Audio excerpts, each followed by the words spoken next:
All right. Welcome, everyone. Good evening. This is the English Language National Leadership Debate for our leadership contest of the Green Party of Canada. I would like to begin by acknowledging that I am with you all tonight from the unceded territory of the Tla'amin First Nation. And with that, a reminder that those of us who are settlers have a great responsibility to learn and share truth and seek justice. And that in a country with ongoing genocide, there is much work to do. Tonight, if you are interested, there is interpretation for French at the bottom of your screen.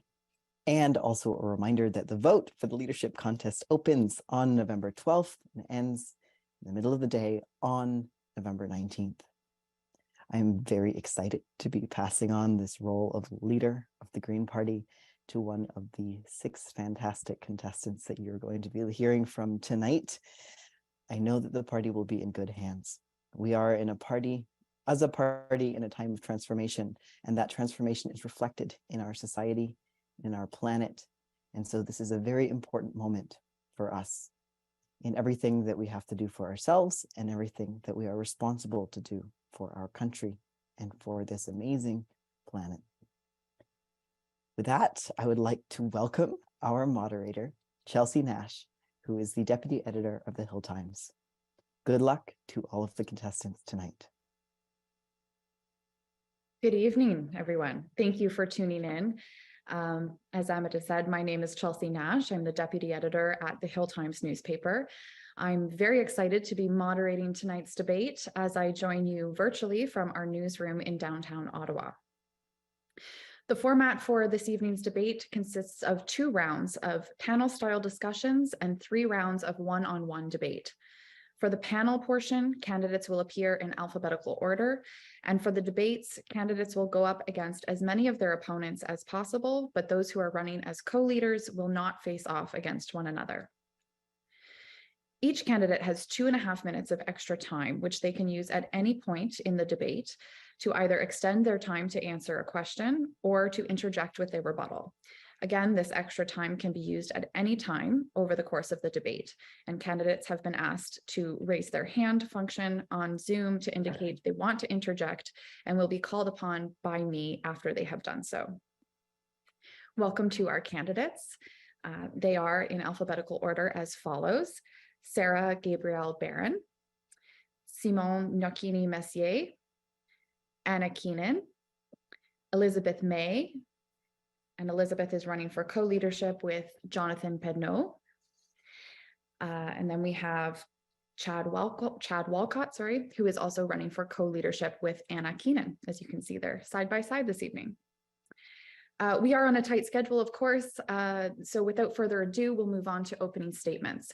Candidates have been asked to prepare an opening statement that reflects their priorities for the party. They have 2 minutes each. In alphabetical order, we'll start with Sarah. You have 2 minutes. Bonjour, salut, bonsoir. I am coming to you from Ottawa, which is unceded Algonquin territory. I've spent the past 22 years living on Gnocchini-Messier, which is in Ojibwe, Manitoulin Island. And I have been deeply devoted to green political philosophy since 1991. I was a teenager when I read some of our formative books, and I chose to live very small and close to nature. I joined the party in 2005, and I was very keenly interested in our member-made policy process and our key commitments to nonviolence, participatory democracy, ecological wisdom, social justice, respect for diversity, and sustainability. And I have watched our party for 17 years now, and I've been waiting for us to be true to that key principle of participatory democracy and a decentralized power structure. My plan is to grow our party in 3 key ways. Green members come to the party for different reasons in different ways, but we stay for the following reasons: because it's fun, because it's interesting, and because it grows our confidence. We have the most fun when we get together at the Electoral District Association level. The EDAs are most of them in skeletal situations where they're barely getting by. But the ones that are thriving because they're getting together, they're having fun, they're making close-knit community with each other and in their communities. Volunteers knocking on doors for a candidate that they chose, that they love, that's what wins elections. Members stay in our party because it's interesting. And the place for that is in our member-made policy process. Sorry, Sarah, your time is up. We'll move on now to Simon. Yes, hi, bonjour. So I'm talking to you from unceded territory from Algonquin First Nation. So I'm running for the leadership of Green Party of Canada on a platform of green social democracy. What do I mean by green social democracy? Traditional social democracy opposed neoliberal capitalism by focusing on meeting the needs of all citizens, as opposed to the neoliberal goal of merely creating more wealth. It strives to guarantee universal social benefits. What green social democracy does is to reassume state control over major levers of our economy to ensure that citizens, not high-tech billionaires or big old company billionaires, determine the economic and ecological future of society. The deadly threat of global warming requires very large public investments to rapidly move toward zero greenhouse gas emissions. This means major transformation in the system of energy, transportation, and production, as well as the retrofitting of residential and commercial buildings to make them energy efficient. Currently, Greens are in coalition governments with traditional social democrats in Germany, Finland, Belgium, and Luxembourg. All have proportional representational electoral systems, all have high standards of living, and all are outperforming Canada in the transition to carbon neutral economies. The message is very clear. When you merge green values with social democracy, you have a winning formula. Thank you.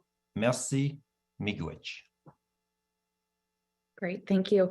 I should have mentioned at the top there that this debate is taking place for 2 hours this evening. So just to let everyone know who's tuned in. We'll move on next to Anna. Thank you very much, Chelsea, and thanks to the Hill Times for hosting us tonight. Myself and Chad are joining you tonight from Ebiguit, also known as Prince Edward Island, one of the 7 territories of Mi'kma'ki here in the Maritimes.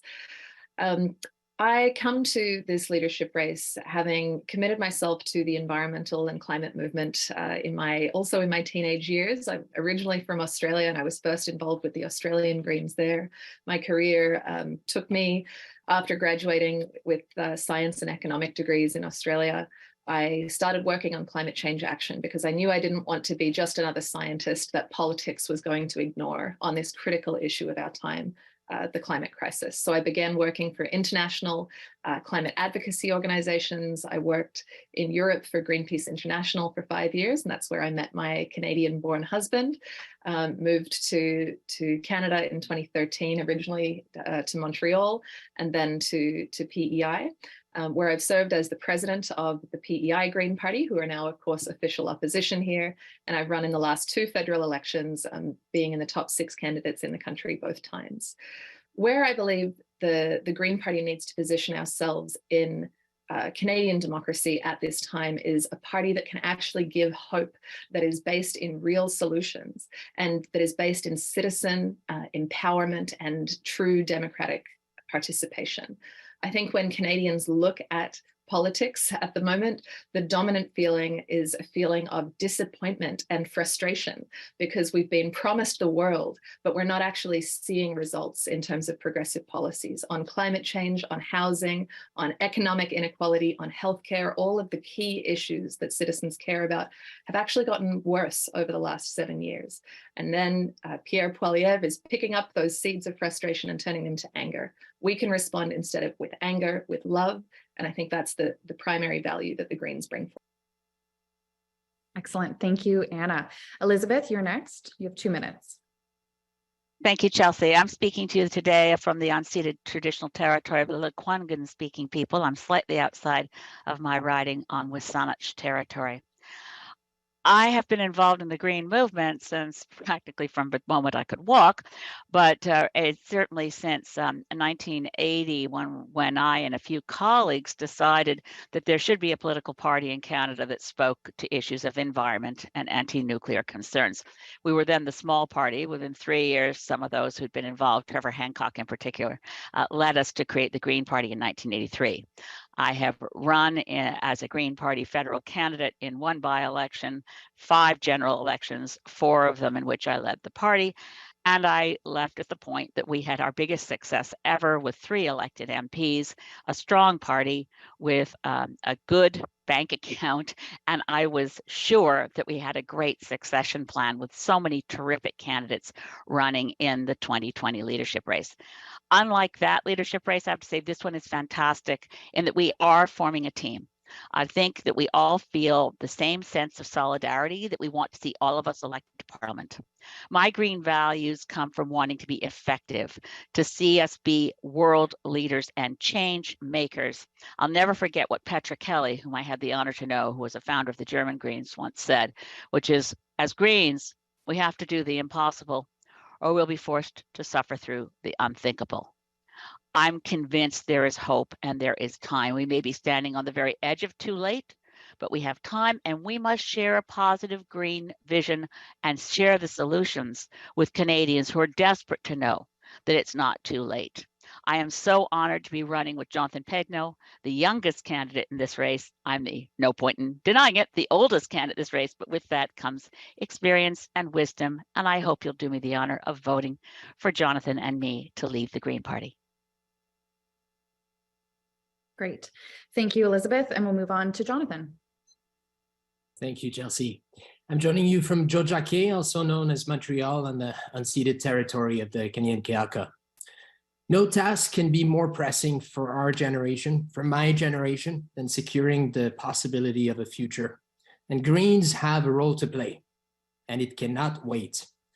From climate change to the weakening of liberal democracies, a changing world order, we must accept that we stand in the middle of accelerating, self-reinforcing, and undeniably destructive changes. We don't need to talk millenniums or centuries to see their effects. In fact, we see them already. Fiona, the atmospheric river, derecho in Ottawa. Tonight, you will hear candidates trying to highlight the need for us to look inward, to engage in a full-on reconstruction of this party, to turn the page. I'm here to tell you that the page Elizabeth and I want to turn with this party is on an extractivist, polluting Canada that's led by individuals who talk the talk, but don't walk the walk. With Elizabeth and I, you have 2 individuals who walk the walk, 2 individuals who have dedicated their lives to green ideals. We're in the middle of several crises. I've seen many of them firsthand. Over the past 14 years that I've been traveling to the front lines of conflicts, revolutions, tragedies in Africa, the Middle East, Asia, South America. I've seen how the world's post-war architecture repeatedly falls short on its promise to reduce suffering, broaden the benefits of freedom, safety, rights, and equality. So the times they call on us all to step up our game. We must link our thinking and actions with the achievements of the greater good. The choices we take with our party in this leadership race, they have an impact. Let's make sure they fortify our ability to respond to our most pressing task at hand, which is to respond to the climate emergency. With Elizabeth and I, you know what you get. Thank you. Last but not least, Chad, you're up. Thank you very much, Chelsea. So I'm super excited at the opportunity to run alongside my esteemed colleague, Anna Keenan, for the leadership of the Green Party of Canada. The fact is, Anna and I bring 25 years of experience in nonprofit governance, conflict resolution, as well as campaign management and campaigning skills. Our priorities for the Green Party of Canada are to invest in our membership and allow for us to build our capacity to run strong campaigns throughout the nation, to do the work of getting 12 MPs elected to Parliament so we can have the balance of power and start moving forward on policies that Greens lead on. Policies like bold climate action, like building a well-being economy that puts people instead of profit first, and working on deepening our democracy. And one policy in particular that we're excited about is our Green Leaders Network. It's a capacity building initiative that will allow us to not only strengthen our electoral district associations and give our candidates a fighting chance to get elected in the next election, but it will also provide our members, our candidates, and our associations with transferable skills so they can lead in their communities on a regular basis. In order for Canada and the Canadian electorate to put their faith and trust in the Green Party of Canada, they need to see that we have our house in order and that we can lead through action. And that's the priorities for Anna and I, is to place and position the Green Party of Canada as a resource for deepening our democracy in all communities across this country, and give our members an opportunity to show that, like I said, Greens can lead through action by pushing local initiatives forward, and by showing Canadians that our democracy, though it is slightly damaged, can be fixed and can work in their favor. And in so doing, when community members turn to us and say, hey, how did you learn how to do these skills? Or how did you learn how to push this initiative forward? They can say, we learned this in the Green Party, and join us so we can create a Canada that works for all Canadians. Thank you very much. Thank you, candidates, for the opening statements. We'll now move on to the panel portion of the debate. I will be asking a series of questions, and each candidate will be given 1.5 minutes or 90 seconds to respond, and candidates will be asked to respond in a rotating alphabetical order. Our first topic is about internal issues within the party and party unity. The last few years have been a tumultuous time for the Greens when Anna May Paul, the first Black and Jewish woman to lead a federal party in Canada, resigned. She also turned in her membership card, saying her leadership had been destabilized from within. There were also reports that she experienced racism and misogynoir from senior party officials. The first question is, do you accept that Anna May Paul faced racism and discrimination from inside the party? And if so, how do you plan to change the internal culture? So with that, because Sarah went first with opening statements, Simon, you're up first for this one. Okay, thank you. So I respect my fellow candidates here and will support them after the new leader is elected, whether that be me or any of them. I respect all the federal councillors, my former shadow cabinet critics, the GPC Fund Board, and the staff and the volunteer of the Green Party. Most importantly, I respect the members of our party. Therefore, I found it very difficult to accept the narrative of mainstream media that we are in constant internal strife in the party. So I don't agree with what happened to Anna May, and I think it's very important that we address that, and by the way to do that is by being model. I think that currently we have collectively turned the page of those mistakes and fail of the leadership of the past, and that we are moving on. And my fellow leadership candidates all wants to move forward to creating strong party unity and preparing ourselves for the next federal election. My focus is on creating a climate of trust. And that's how I answer that question.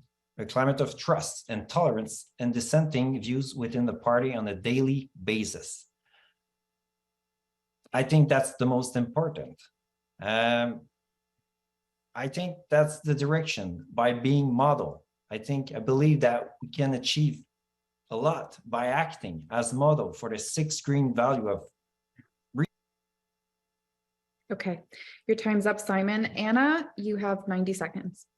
Great. Thank you for the question. It's a difficult question, but I'm going to answer it directly. It's a commitment of mine to try to answer every question that we're asked directly rather than skirting around the issue as politicians so often do.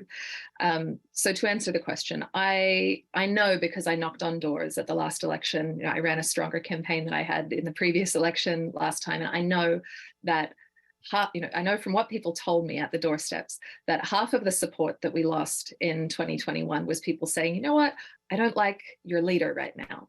But the other half of the support that we lost was saying, I don't like the way that your party has treated the leader. It was a toxic conflict. I think there were errors made on both sides, and I do accept the proposition that Anna May Paul did experience misogyny and racism within the party. Does that mean that she was a faultless leader and had no responsibility for the conflict? No, it doesn't. I think there were faults on both sides, and I have provided direct feedback to people in the spirit of learning and trying to improve the culture within the party at that time. I think that in order to develop a culture of trust and safety within the party, we need to have excellent anti-harassment policy. We need to be going through restorative justice processes. We need to have professional approaches. I was a labor representative at past workplaces, and I have led and accompanied workers through anti-racism issues or anti-harassment and anti-bullying processes. And we have been weak on that within the party in the past, and we need to strengthen it. That's a key part of creating safe spaces. Thank you. Okay, Elizabeth? Thank you. I'm also quite famous for answering questions directly. I went for a cup of coffee once in Toronto, and the kid behind the counter said, "Oh, I know you. You're the lady who answers questions." This is a tough one, and I appreciate Anna going and being very honest about it. The Green Party is a subset of Canadian society. Canadian society has problems with racism, sexism, homophobia, and we have to confront that and be, as individuals and as Green Party representatives, active allies in solidarity with equity-seeking groups. That said, there was a mismatch between Anna's skills and her talents and what a Green Party leader should be. So you need to be a team builder. You need to listen to other people. You need to bring in deputy leaders. And she didn't appoint deputy leaders. She didn't appoint her shadow cabinet till summer had gone by practically. There were mistakes that were made on all sides, and there's no question about that. I have asked publicly for the party to do an investigation of the charges that Anna Paul has made. It's important that we get to the bottom of them. I've not seen a report of any investigation, if one was done. As a newly elected leader in this party, I will continue to ask for it. No white woman would ever have the gall to suggest that a racialized person did not experience racism. That said, having been as close to the campaign as I was allowed to be, I don't believe that was the reason for our dismal results in 2021. We can fix it, and we can do much better. Okay, thanks, Elizabeth. We'll move on to Jonathan. You have 90 seconds. Thank you for the thank you for the question. As a biracial and gay man, I can understand that, you know, in my experience with this party so far, I have not personally experienced the kind of behavior that Anna has spoken about. I think, and it's not to say that it doesn't exist. It is to say that I think we have within our party, by and large, a majority of amazing, incredible Green members from coast to coast who are dedicated and committed to the Green values, one of which is respect for diversity. And, you know, this is the heartening welcome that I've received from so many Greens testifies to that. Now, we do need to build infrastructure and institutions within our party that are welcoming, that are spaces where people feel safe, and that can provide also accountability when there are issues. Most of my career has been spent looking to document and talk about violations and seek justice for these violations. So I have no tolerance whatsoever, and neither does Elizabeth, for racism, for bullying, for any types of intolerance. But as Elizabeth said, we are a subset of Canadian society. These are ills that are found throughout this country. And of course, you know, they are to be found within the Green Party. Now, Elizabeth and I are committed to building an inclusive party that welcomes everyone. Thank you, Jonathan. Chad? Yeah, thanks for the question. So, you know, we've been talking a lot lately within the party about the concept of restorative justice. And one key principle of restorative justice is accountability, and also believing the people who claim that they've been harmed. So as such, I absolutely believe that Anna felt that she was experiencing and the victim of misogynoir. We have to begin from a process and a stance of believing the victim in this case. And that's not to say that Anna did not have their faults and have her faults. You know, it's been said on multiple occasions, but on the issue of racism and sexism, if she brought forward these allegations, then we owe it to ourselves to believe her to begin with and look into it and begin the process of restorative justice. That doesn't mean necessarily kicking out people who may have offended, but it's a process of assuring that those people understand that they've caused harm and do the work of building the bridges to correct that harm to begin. So how do we build unity, and how do we create safe spaces for people of color and underrepresented groups within the Green Party of Canada. We have to actually build the structures. We have to hold ourselves to the level of accountability in our restorative justice model, but we also have to build structures so that we can learn to not make these mistakes. That's why Anna and I have committed to creating a Black caucus, to creating a caucus for the LGBTQ2I+ community, to reinforcing the Indigenous advisory circle that we have in our party. If we're going to learn how to include everyone, then we need to include everyone at the table and create structures for them to meaningfully contribute. Thank you, Chad. Sarah, you're the last to respond to this question. This goes back to 2010. So we in our constitution used to have timed leadership races every 4 years. And in 2010, Elizabeth May argued that we should get rid of that. And we have the system that we have now. I remember at the podium arguing with Elizabeth where she said she would be too busy, and members agreed to that. And I tried to argue that participatory democracy requires that we do keep that timed leadership election race. And so we lost that institutional knowledge on how to run a race, and we lost that institutional knowledge on how to onboard a new leader. And there were problems with Anna Meatpaw's contract that led to that domino effect that went on throughout the year. So I've learned the lessons, and in my platform that's been available since the first week, I talk about a reporting system. We need a 2022, we need an incident reporting system so that when Greens do, like Anna Meatpaw, for sure, she experienced aggressions and microaggressions. Equity-seeking Greens need to have a reporting and supporting system so that they hear immediately and they have help and their pathways laid out. I'd like to thank Dr. Kuttner, who has served on our Justice, Equity, Diversity and Inclusion, our JEDI committee, and I'm really looking forward to supporting those ideas that have been developed so far. When it comes to restorative justice, I am very grateful that I've had the chance to live and work on reserve with the Anishinaabe Nation, mostly the Ojibwe Nation within the Anishinaabe Nation. And so restorative justice can take different forms. Thank you, Sarah. Elizabeth, I'll pass it to you. You can use some of your extra time to respond. I'm going to try to keep it very brief. Sarah's misremembering. I was not arguing that we should get rid of something we had. I was sticking with the Constitution.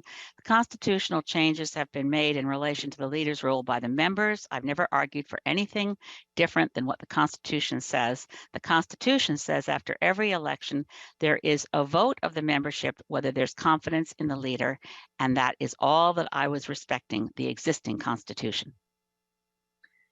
Okay, thank you, Elizabeth. Simon, did you want to intervene as well? Yes, please. So I want to add that I joined the Green Party in part because of 6 principles, but also because Anna Meatpaw was there. And I thought it was interesting that the Green would have a leader of color. And I want to make sure as the future leader, maybe that there will be space for all community, all different ethnic, and that the Green Party will be a place where everybody can thrive. Thank you. Thank you, Simon. We'll move on now to the next question. As leader of the Green Party, you are expected to be a spokesperson for the membership. As you all know, this membership often has diverse opinions on a variety of political topics. How do you intend to represent all members of the Greens, including those you might personally disagree with? Anna, you can begin with 90 seconds on the clock.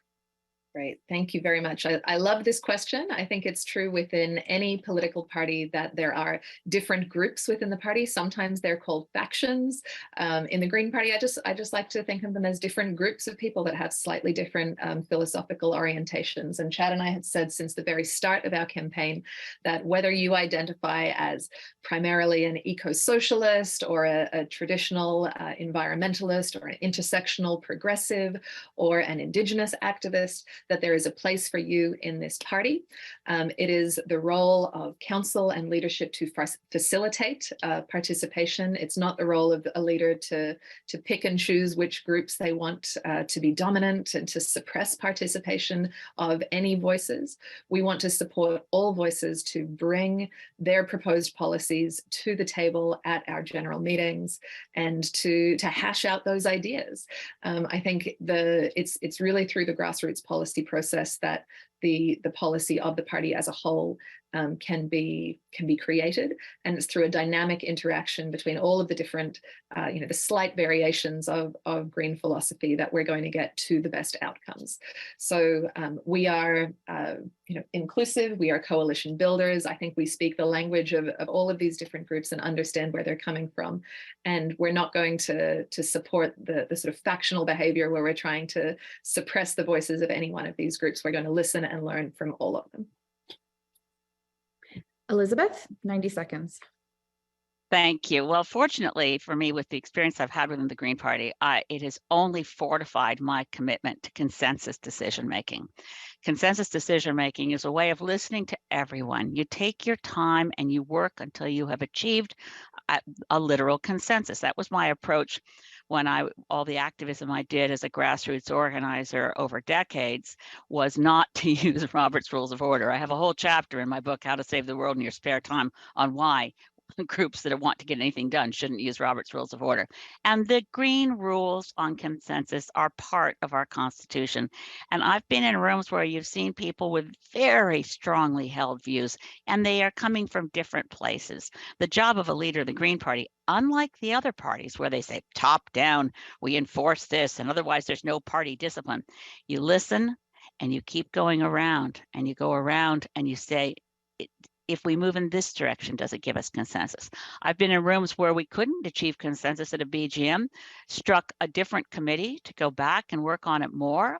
And then by the next chance we get together, there is consensus achieved. Consensus decision-making in an organization is the same as proportional representation. There's listening, there's coming to an agreement, and the other route is winner take all, top down, winners and losers. We need the time and the space to follow Indigenous ways of decision making through consensus. Thank you, Elizabeth. Jonathan? Thanks for the question. A couple of years ago, I was working in the Central African Republic, and I had the challenge of building a radio station in a city that was divided by various armed groups. We had the Anti-Balaka on the one hand, the Seleka on the others. Both sides had weapons. Both sides were burning houses. Both sides were actively violent with one another. And the last thing they wanted was to see a radio station built in their city, because that would provide good information to the community. By sitting with these people repeatedly, by listening, by trying to understand their perspective, we finally agreed we finally found a solution, common ground, to build a radio station. I don't think the Green Party is more complex or crisis-ridden than certainly some of the situations that I've had to work in. One thing I want to make clear here is that we're all Greens for a reason. We're all Greens because we believe, first and foremost, in crucial, actionable climate action as soon as possible. We agree on the fact that the Liberals, the NDP, the Conservatives are no alternative to green policies.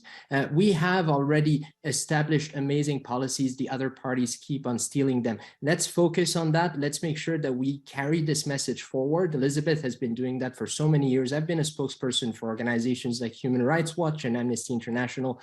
Both of us are perfectly capable of listening, of finding common ground, and communicating that forward to Canadians.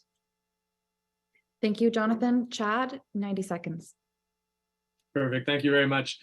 So in speaking with members throughout this leadership race, what we've heard time and time again is that a level of frustration that in the past, certain groups have felt repressed, or like their voices were suppressed, and that they couldn't move their policies forward because it wasn't the right policy, right?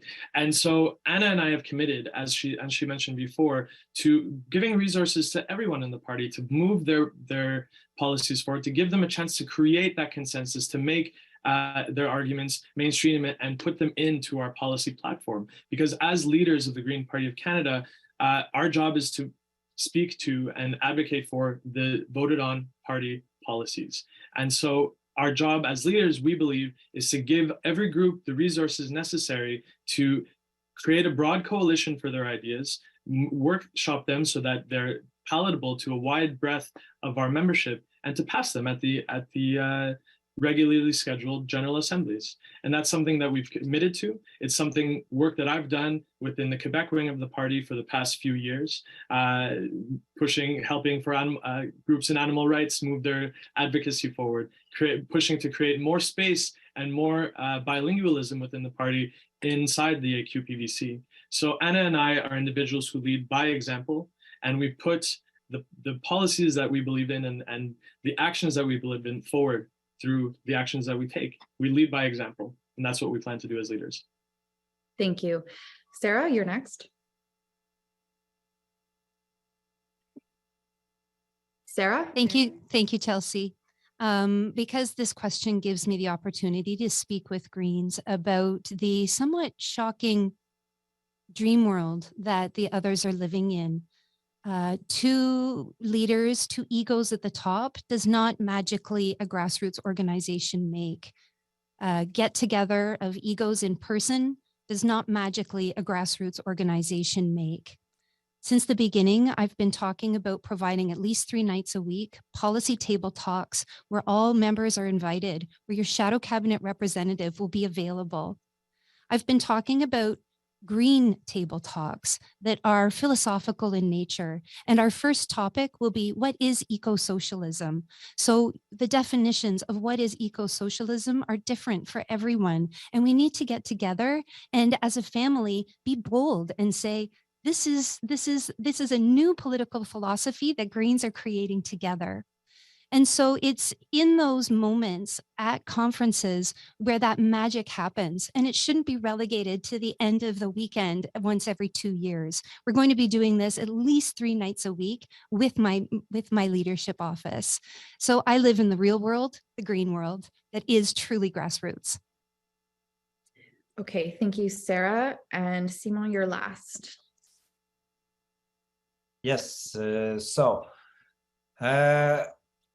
I'm an open mind. I go to people with, yes, I have my values, my ideas, my way of seeing the world, but it's not static, it's moving, it changes. And I like to understand other people, why they bring some topics, some way of seeing things. So, and then I will talk and communicate and understand their point of view that may make me change my position and see things differently. So I think it's very important to add all those different opinions and knowledge, point of view that's like we can share and understand each other. And if we disagree sometime, if it doesn't goes against our value, but it's really because of like technical point or very specific and scientific like position, it's like we have to go with the consensus, like Elizabeth said, and I think that's very important. What the members will decide and what the group will decide, then you have to go with the consensus and go in that direction. And that's very important if we want to work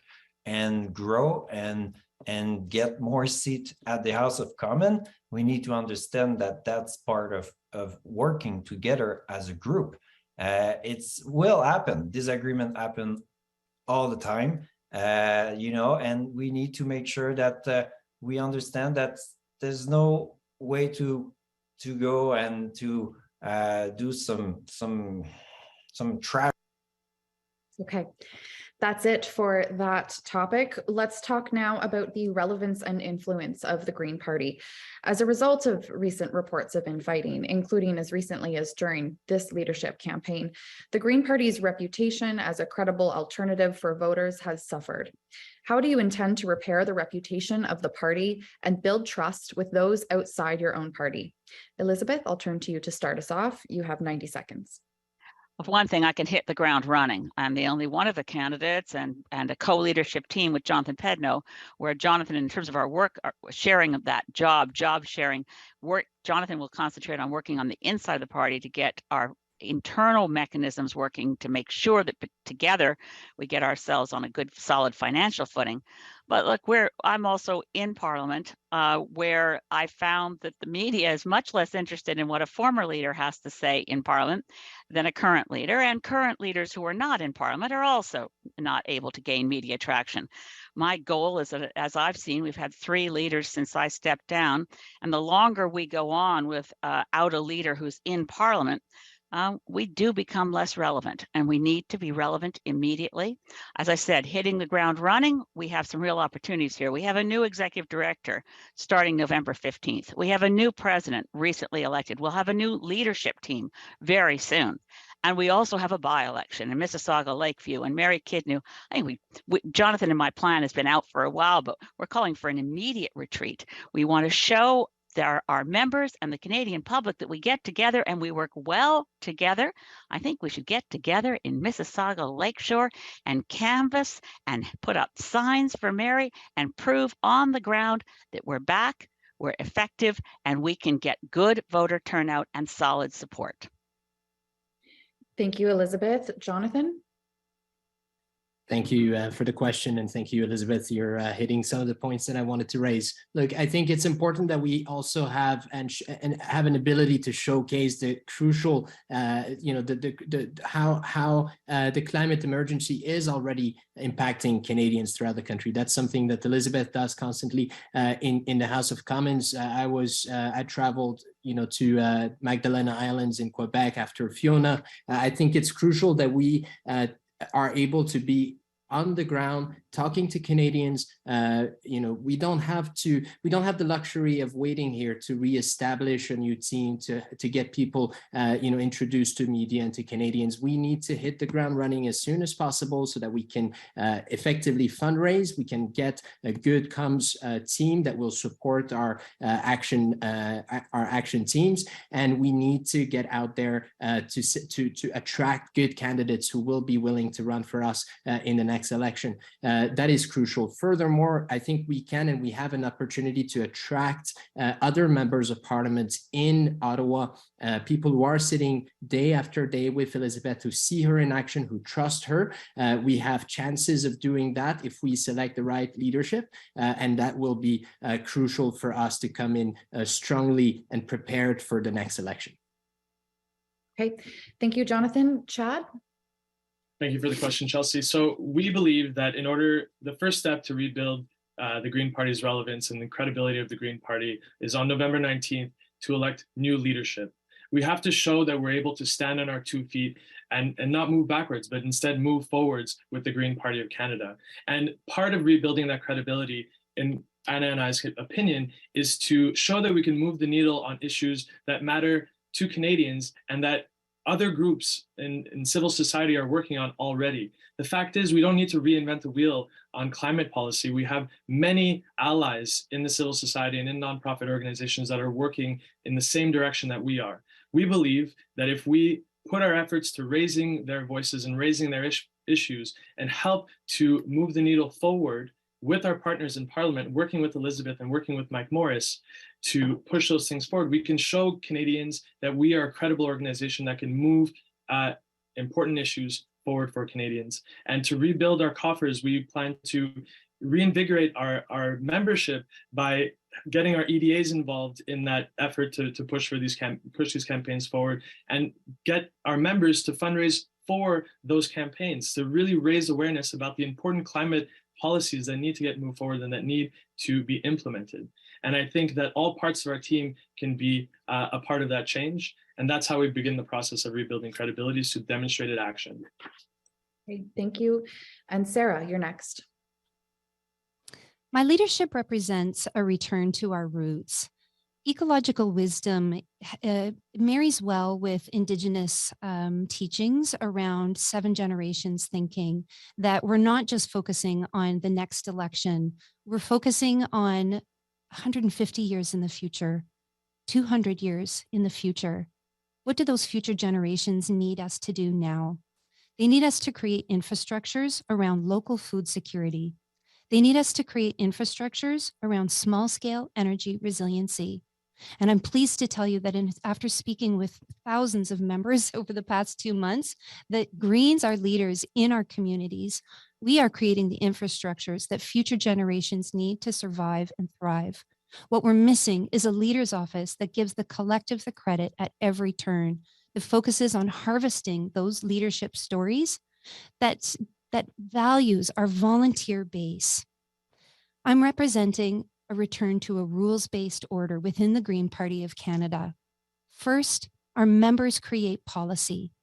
It goes into a policy book that, yes, needs reordering so that it is readable and usable.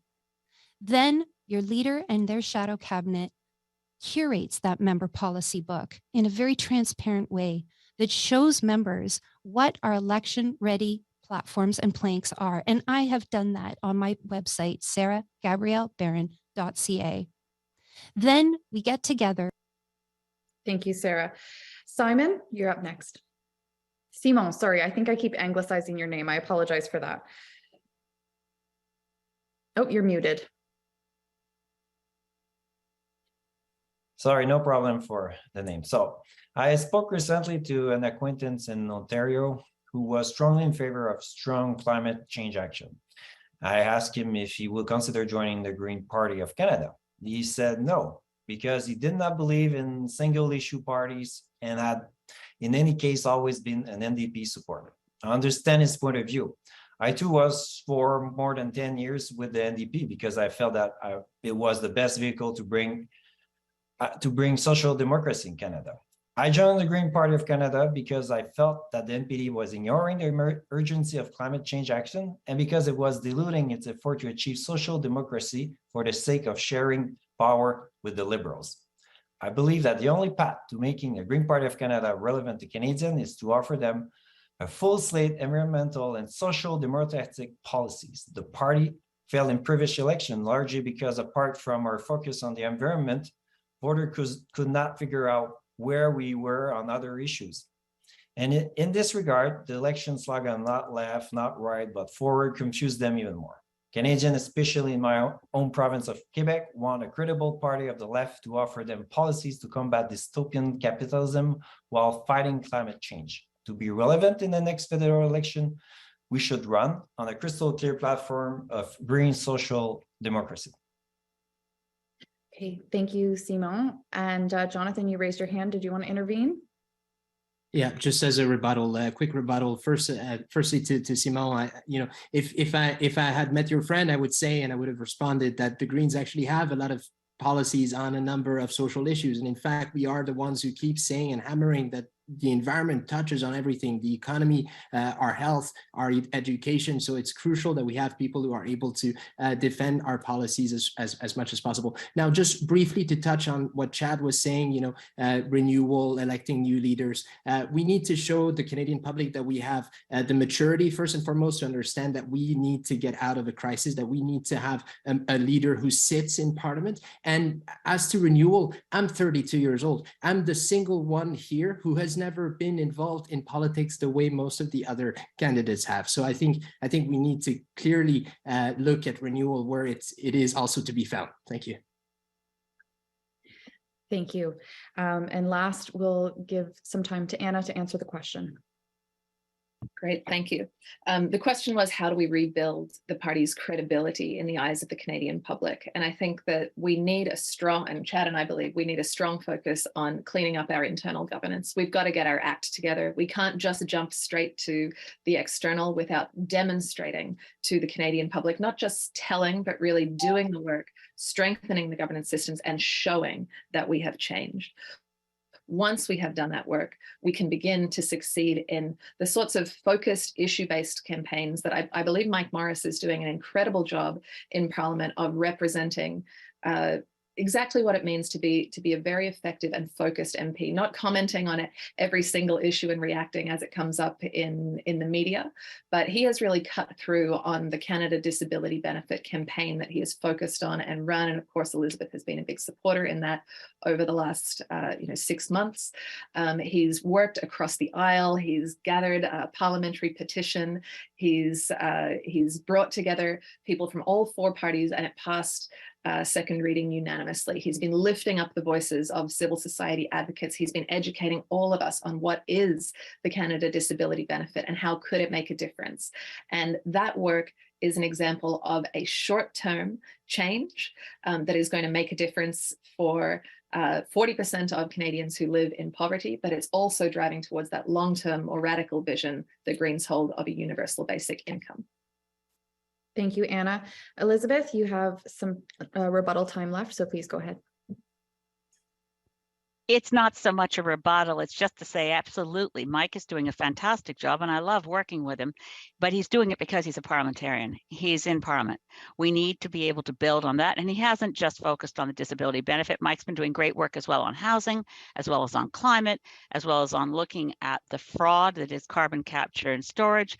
We both have to reflect our full suite of green policies and respond to them in real time effectively. My environmental racism bill will pass and get from Parliament into the Senate, and I certainly soon, and it brings forward a whole platform for environmental justice.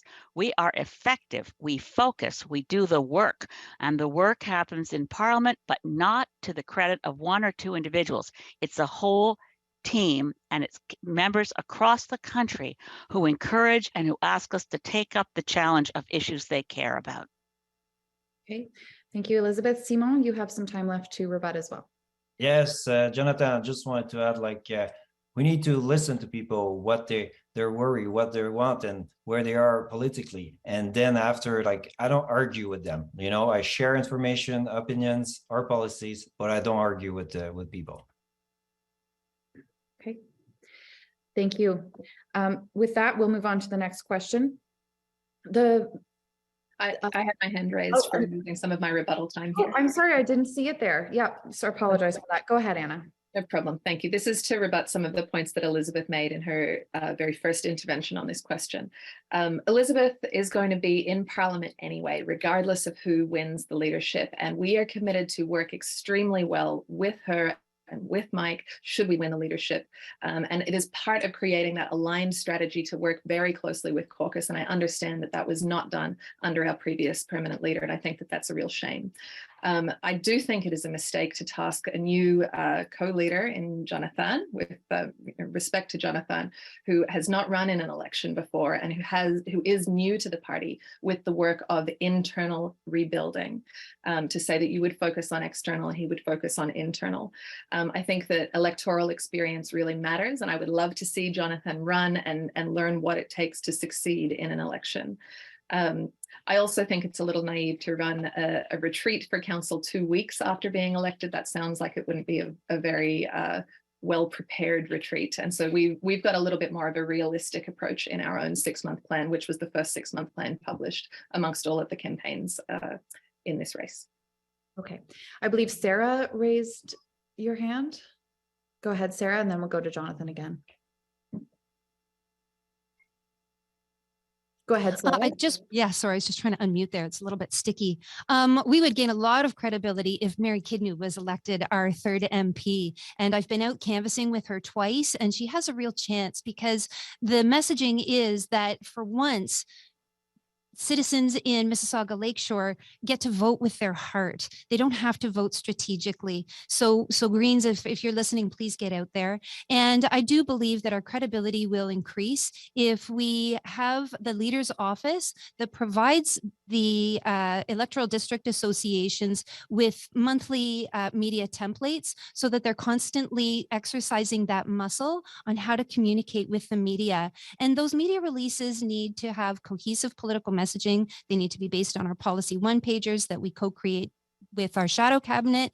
And they need to, yes, definitely support the work that our caucus is doing, and also coordinate on campaigns with our provincial Greens and the global Greens.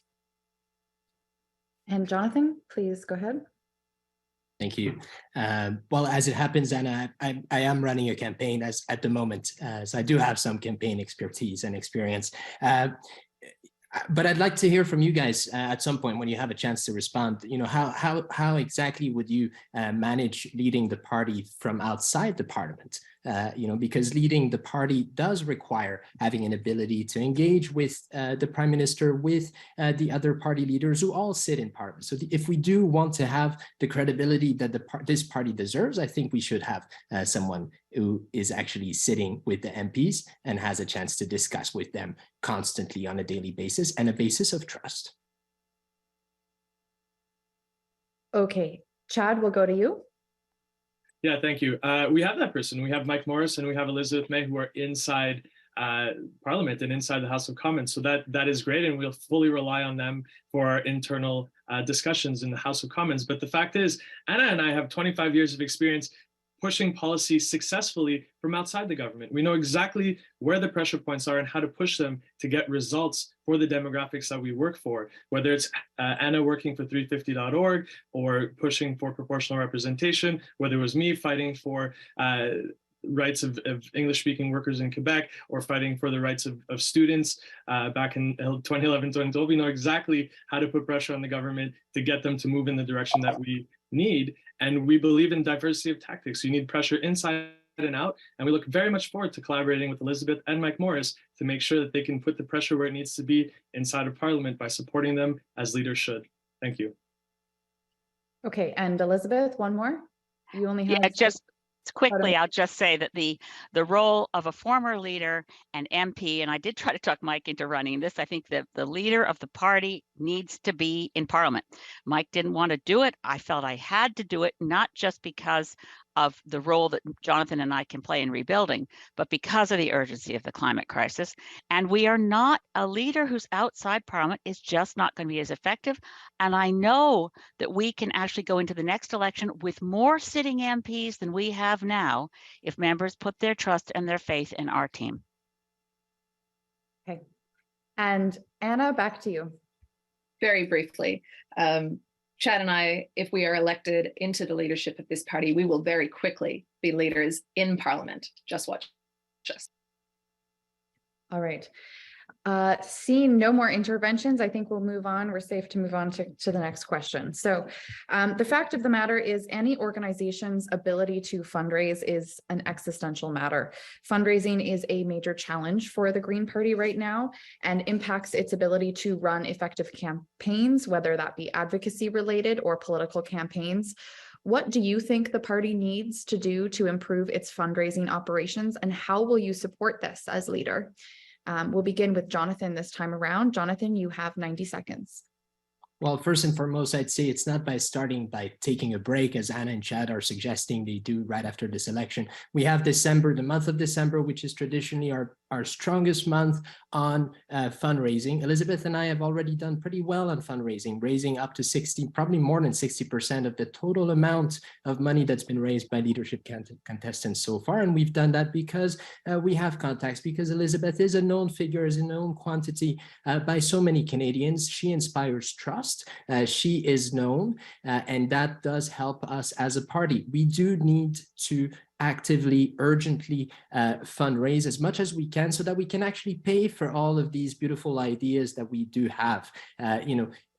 Running, as we've done in the past, and in fact, as was, started off under the leadership of Elizabeth, having training sessions with EDAs, with candidates, which is not a new idea that's suddenly popped up during this race. That costs money. We need to be able to support our caucus. We need to be able to support our EDAs. We need to be able to support a good staff in Ottawa that is able to help this party attract good candidacies, attract good MPs in Parliament. And I think that together, Elizabeth and I will be the strongest team that can bring in money for this party. Thank you.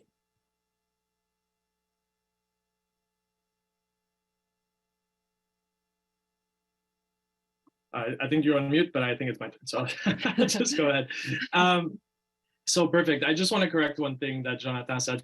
We're not starting the leadership by taking a break. What we said in our 6-month plan, which I invite everyone to go check out at keenandwalcott.ca, is due to the stress and burnout that we're seeing in our fund and in our council, that we would like to give them some time to relax. But Anna and I are going to hit the ground running on, as I mentioned before, running 2 to 3 issue-based campaigns to help raise funds on specific issues, not just because we're the Green Party and we need your money, but because we're trying to move the needle on important issues that our allies in nonprofit organizations and civil society advocacy groups are pushing forward. We have extensive experience in fundraising, and though Elizabeth and Jonathan have wealthy donors, we've been able to attract a wide breadth of donors from coast to coast. We've actually collected the most amount of individual donors in the campaign. So if we're looking at revitalizing our finances, if we're looking at taking the party to the next level and moving forward with strength, then Anna and I are the best option for the Green Party of Canada. We have a demonstrated ability to take our ideas from an idea and implement them into action. And we plan to do this within the first 6 months of our leadership. If you do go look at our 6-month plan on our website, you'll see that we're the only campaign that put a measurable strategic fundraising plan together that has numbers and targets, and we plan to hit those targets in the first 6 months. Okay, I'm unmuted, but moving right along to Sarah. Greens need to focus on fundraising as well as fundraising. Our morale is really low, and it's hard to think that we're only going to succeed if we reach a certain dollar level. And so fundraising needs to occur mostly at the Electoral District Association level if we are truly going to turn this organization into a decentralized power structure. If we only focus on fundraising out of the leader's office or with the staff, then we do run the risk of returning to a hierarchical system, which has been our problem all along, because that goes against our key principle of a decentralized power structure. And so I'm proposing something called EDA Plus. And instead of like what's happening now, the EDAs being asked to loan money to the central structure, I will be providing like a all-you-can-eat buffet of services out of the leader's office. And when the electoral district associations have confidence through cooperative deals, the ones that have quite a bit of money will be supporting the leader's office, supporting the staff from the leader's office, supporting the staff at that central level, because they're receiving the services that they have already asked for, like policy one-pagers, like cohesive political messaging. I'd like to invite everyone to check out my 6-month plan that is just basically point form of my overall platform, because I include the idea of. Thank you, Sarah. Simon, you're next. Yes, thank you. First of all, I think that it's always difficult, like when a party is renewing itself and try to go and with a new leadership. It's like the Green Party like grow in the last 20 years. Like Elizabeth built herself. I think the party built Elizabeth. The money was coming in and things were going well. And then 2020, 2021 happened. And then after, it was more difficult to get money, for sure. So we need to show that we're professional, that we're making things properly, that we're working hard, that EDA are stimulated. And in that present race, it was pretty hard to build the momentum because the race was very short and made a way that, nobody could really start in the race before the 31 of August. So it make a very short race with a very short windows also to go get new members. So there was choice to be made and it was hard. So I think that when the population will see, the citizen will see that, the Green Party has new leaders, everything is in place, we're working hard together, policies are theirs, we're serious, we're professional. I think that money will come back and we will be able to build. And yes, we'll have to be organized and answer citizens requests and ask, but I think professional. Thank you, Simon. Anna, 90 seconds on fundraising. Thank you. So let's be real. If you speak to people who've been members of the party for a long time, many regular monthly donors have said, I've stopped donating in the last 2 years because of all of the internal toxic conflict. So job number one is to develop that culture of accountability that we talked about earlier, to clean up and prevent internal toxic conflict from occurring. I've said it multiple times, the best way not to air your dirty laundry in public is to do your laundry regularly, to keep the sheets clean. And that's what good governance is about. I also believe that on November 19, what the party needs is a new narrative, the story of new, dynamic, yes, unknown, young, dynamic, exciting leaders that will bring a lot of media curiosity. I think a story of returning to previous leadership is a story of the party going backwards or going sideways, and it's not something to invest in. People want to invest in a party that is on the way up. And we want to give that hope. How do we do that? The very first thing that we'll invite people to do is to donate, to become monthly donors, sustaining donors for the first year. And after that year, we'll ask people to reassess, did we get the results that we promised? And if we did, then please continue to invest, but at least take that chance on new leadership, a new leadership style, a new approach to reinvest in the party and to give us a fighting chance to rebuild our staff to support a broad volunteer network across the country. Elizabeth, go ahead. Well, first, I think it's important to remember who's in charge of fundraising in the Green Party, and it's not the leader. The leader is part of a team, and that team starts with the executive director and council who set the goals and set the targets, and then the team has to fall in and help. Now, I did that through this year when the party decided to reduce the staff. I joined the volunteer action team for fundraising. I did fundraising around World Environment Day and brought in $50,000 in several days. I know how to fundraise. I'm probably the party's best fundraiser, but I wouldn't take credit for doing something that's a team effort that requires the executive director and council. So I want to correct something I keep hearing, this idea of there's a leader's office. When I was leader, I didn't have a leader's office. I didn't have staff. I was there to be a worker. I work hard and I work with the team.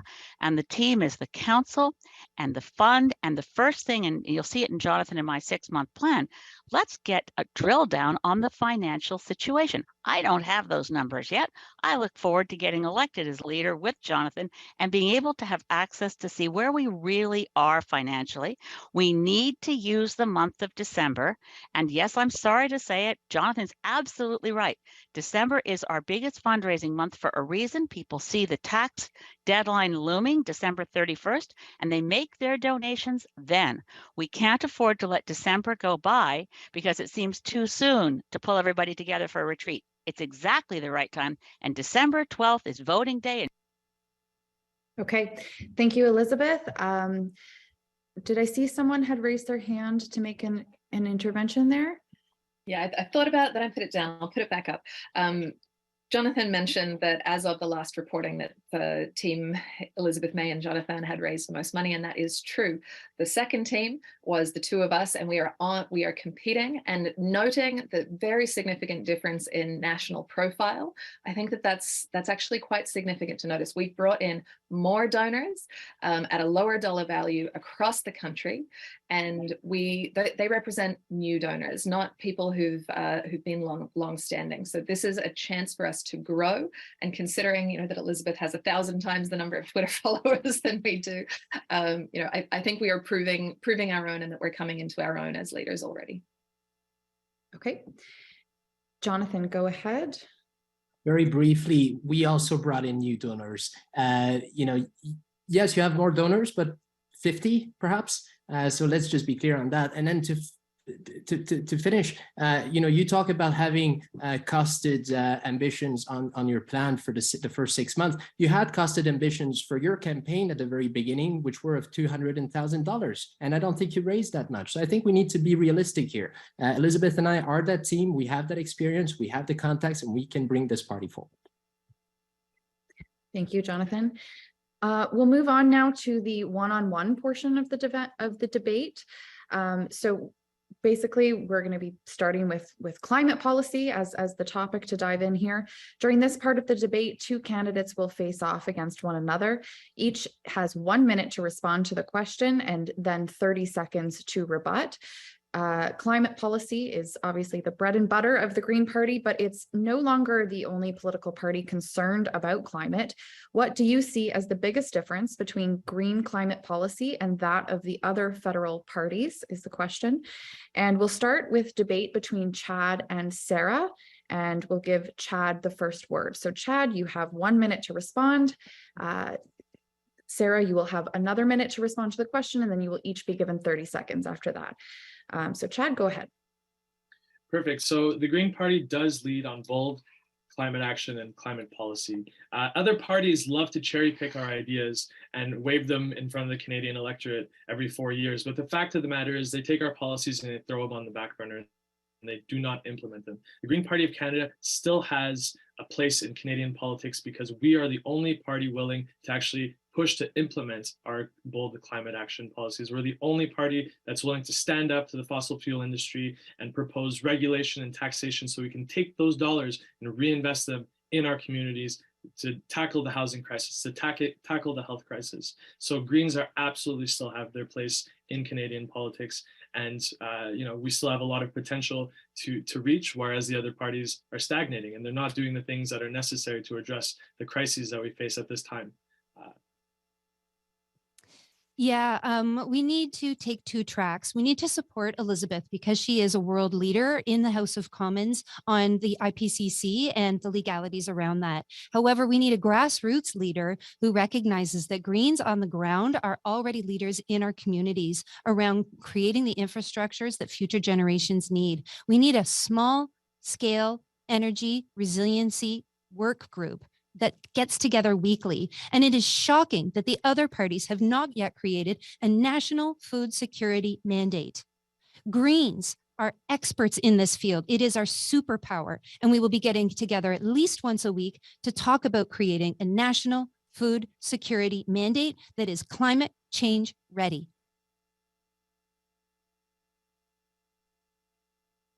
We can't hear you, Chelsea.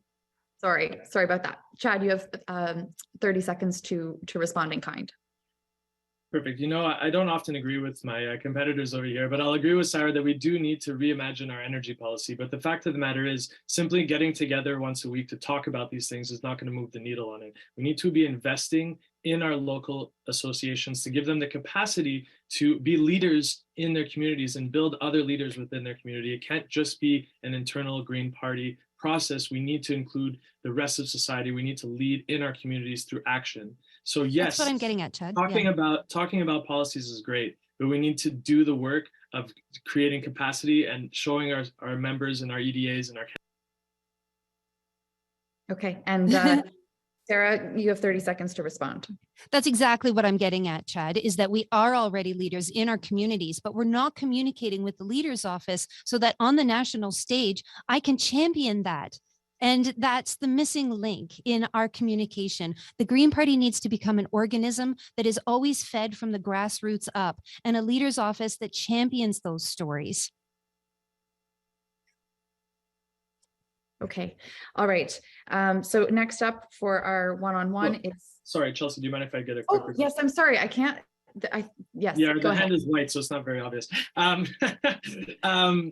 just wanted to end my point by saying, yes, we are leaders in our community, but we need to mobilize and not just talk about it. Okay. All right. Thank you very much. So now we will turn to Simon, and Elizabeth for the next round. And Simon, you can go first with 1 minute. Okay, thank you.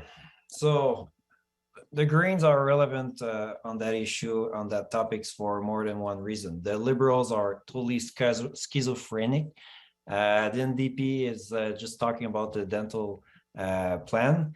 The Conservative, yes, they did something, and but like fossil fuel, like they really put something in their platform, but will they walk the talk? I don't think so. The Liberal are not walking the talk, so I don't think that the Conservative will walk the talk. So who's left? Like the Green, that's the party who will keep putting pressure on them. So we need more MPs to really put the pressure to make sure we'll get into a coalition government and be able to make things change with great policies and make sure that the policies will be put in force and that we will change the economy, change the way the country is going, and make the place better and reach the objective. The Liberals are making. Okay, Elizabeth, you have 1 minute. Greens have by far the best policies and programs. Look at Mission Possible. It's costed, it's detailed. And I'm afraid that I disagree with Chad Nana. It's hard to say this out loud, but a lot of the environmental groups have fallen into the trap of thinking they have to cheerlead for the Liberals because they're so afraid of the Conservatives. They really have to focus on telling the truth. And the truth is that only the Greens have policies with any chance of holding on to 1.5 or 2 degrees Celsius, and avoiding tipping points that will be disastrous and lead to self-accelerating, unstoppable climate crisis. We know how to do this, and I'm not just somebody who goes to Parliament. I go to the front lines. I got arrested fighting the Kinder Morgan pipeline. And if you look at the answer to our question for the week, talking about how we move out there and mobilize and organize at the grassroots level so Greens across the country are part of teaching resilience and adaptation locally while fighting climate change globally. Okay, thank you, Elizabeth. Simon, did you want to respond? You have 30 seconds. Elizabeth, I agree with you on everything. So it's pretty hard to argue on that because I think that's what we need to do, and you're doing it great at the House, and you need to keep working hard. And now we need to bring more MPs to help you and to be there and make sure we will build a social democracy there, a social democrat government, and make things change. And I can't agree more with everything that Elizabeth said. So that's my position regarding all that. Yes, we need to work together and make sure that we keep growing. Elizabeth, did you want to rebut the enthusiastic agreement? Well, we're in violent agreement, but there's no point in rebutting. I will add that we have a responsibility as Greens to tell the truth unvarnished. So this fairy tale of net zero by 2050 and how everybody's on board, Justin Trudeau is telling a fairy tale. Jagmeet Singh doesn't seem to understand the issue well enough to talk about it. We are needed more than ever. And even environmental groups like 350.org, last year their campaign was to try to get, and that was when Anna was working with them, trying to force the NDP and the Greens to merge right before an election. Not a good strategy. We have to talk about climate and be clear. Okay. Anna and Jonathan, it's your turn to go up against one another. And Anna, you can begin with 1 minute. All right, thank you very much. I believe that in order to influence action on climate change, we need to not only tell the truth and talk about how urgent it is, we need to make very clear strategic plans that lay out the priorities for solutions. And the priorities for solutions are very clear. If you look at Canada's national emissions profile, you can see that we've had a flat line in our emissions for the last 20 years, except for a little dip for the pandemic. And that wasn't anything due to government action. We've successfully reduced our emissions in the electricity sector, but those emission savings have been more than made up for by the expansion of the oil and gas sector, a total failure by the Liberal government to regulate oil and gas as they've needed to over the last 7 years, and also massive expansion in our transportation sector. The solutions are very clear. We need caps not only on emissions from oil and gas, but also on production, and we need a massive investment in our municipalities, which the Federation of Canadian Municipalities has been calling for. Chad and I are very clear about our policy priorities, and they're solutions oriented, not problem. Okay, I'll just turn to Elizabeth. Elizabeth, you only have 38 seconds remaining for interventions, but go ahead. Didn't ask for the floor again, Chelsea. Not sure. Oh, sorry. I thought I saw your hand go up. Well, no. Oh, I was indicating the line of which Canada's emissions are going up. I don't know about a flat line, but I wasn't trying to rebut. Disregard then. So we'll turn to Jonathan. You have your 1 minute for this topic. Well, I'll start by saying that these policies that Anna and Chad have, they're green policies. They're not your policies. They're not my policies. They're not Elizabeth's policies. They're the members' policies. And our members have been building the most incredible set of policies which other parties have been stealing for so many years, and they take credit for it. And the reality, and Canadians see it more and more, is that they don't walk the talk. We still don't have, after 8 years with the Liberals in power, we still don't have an adaptation strategy.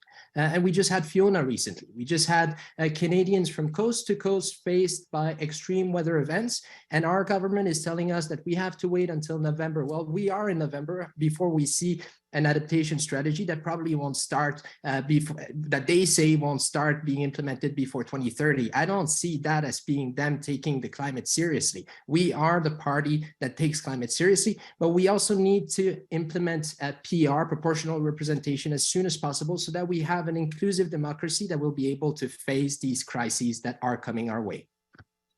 Anna, you have 30 seconds to respond. Great.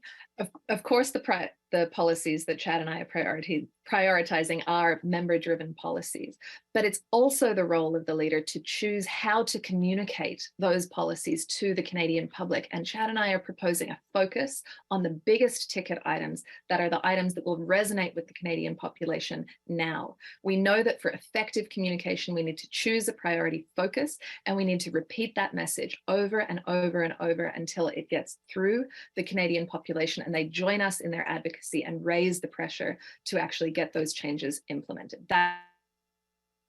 Jonathan, 30 seconds back to you. And I want to talk to Canadians like the adults that they are. Canadians are able to understand the complexities of this situation. We have politicians in Ottawa who do keep repeating and repeating and repeating about climate, about this, about that.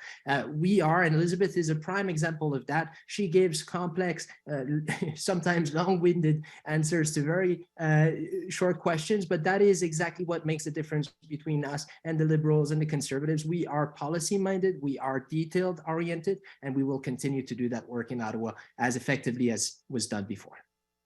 Okay. Anna, you can go ahead and intervene. You have 37 seconds left total to do that, though. Okay. We need to differentiate between when we give the full policy complex solutions, and I think the position for that is in committees and in negotiations, versus when we give the clear, focused, strategic answers, which is in our broad messaging to the Canadian public. Okay. Thank you, Anna. We will move on to the next question. As leader of a party with only a few elected MPs, how would you influence the governing party of the day, the government of the day, to pursue more ambitious action on climate change? And we'll begin this round with Simon and Jonathan. And Simon, you can go ahead. You have 1 minute to start. Okay, thank you. So it's pretty vague, you know, I don't know, like 10, 15 MPs, or I don't know, the Conservatives are there, it's a minority government, a majority government, there's all kind of scenarios that will allow us like to influence the government. If it's a monetary government, we could have the balance of power, like you're depending on who's in the house. And then we could do a lot of things. We could like use that balance of power to make sure our policy go forward and that we make real change. And we could also negotiate with the party who has the majority, or like to you know, if to be able to make our policy, like I said, go forward. So I think in those scenarios, the Green are very relevant and will be able to make like I go back to the policy, like go forward. Yeah. Okay. Jonathan, you have 1 minute.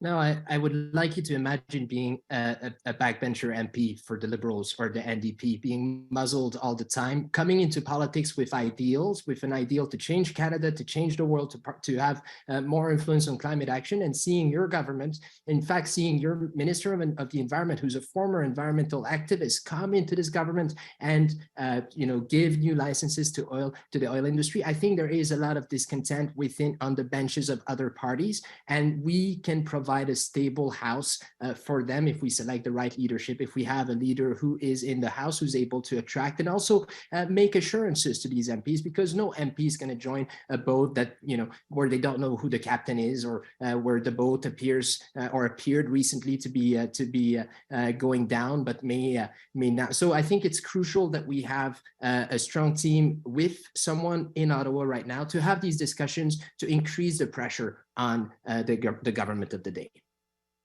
Okay, back to you, Simon, for 30 seconds. Yes, I know it's a debate, but it's hard to be like in the disagreement with Jonathan, what he said there. It's like, it's by being there that we can influence the other MPs and bring them information that maybe they don't, you know, have access to, they don't see, or they're stuck in their bubble. And it's a way to communicate and make sure that we will be able to bring the knowledge, bring the policy, bring different way of seeing things and the topics. And that's very important. Okay, and back to you, Jonathan, for 30 seconds. Well, thanks. I mean, I'd just like to add that we can provide the stable House for other MPs, and that is an effective way for us to increase the pressure on the Liberals who are in power right now, who don't feel the heat because the NDP provided them with a confidence and supply agreement for peanuts, in exchange of peanuts. They're basically selling their soul, and that is a message that we need to also make sure Canadians understand and know about. We can be the alternative to these people who make promises and don't deliver. Okay, excellent. Thank you.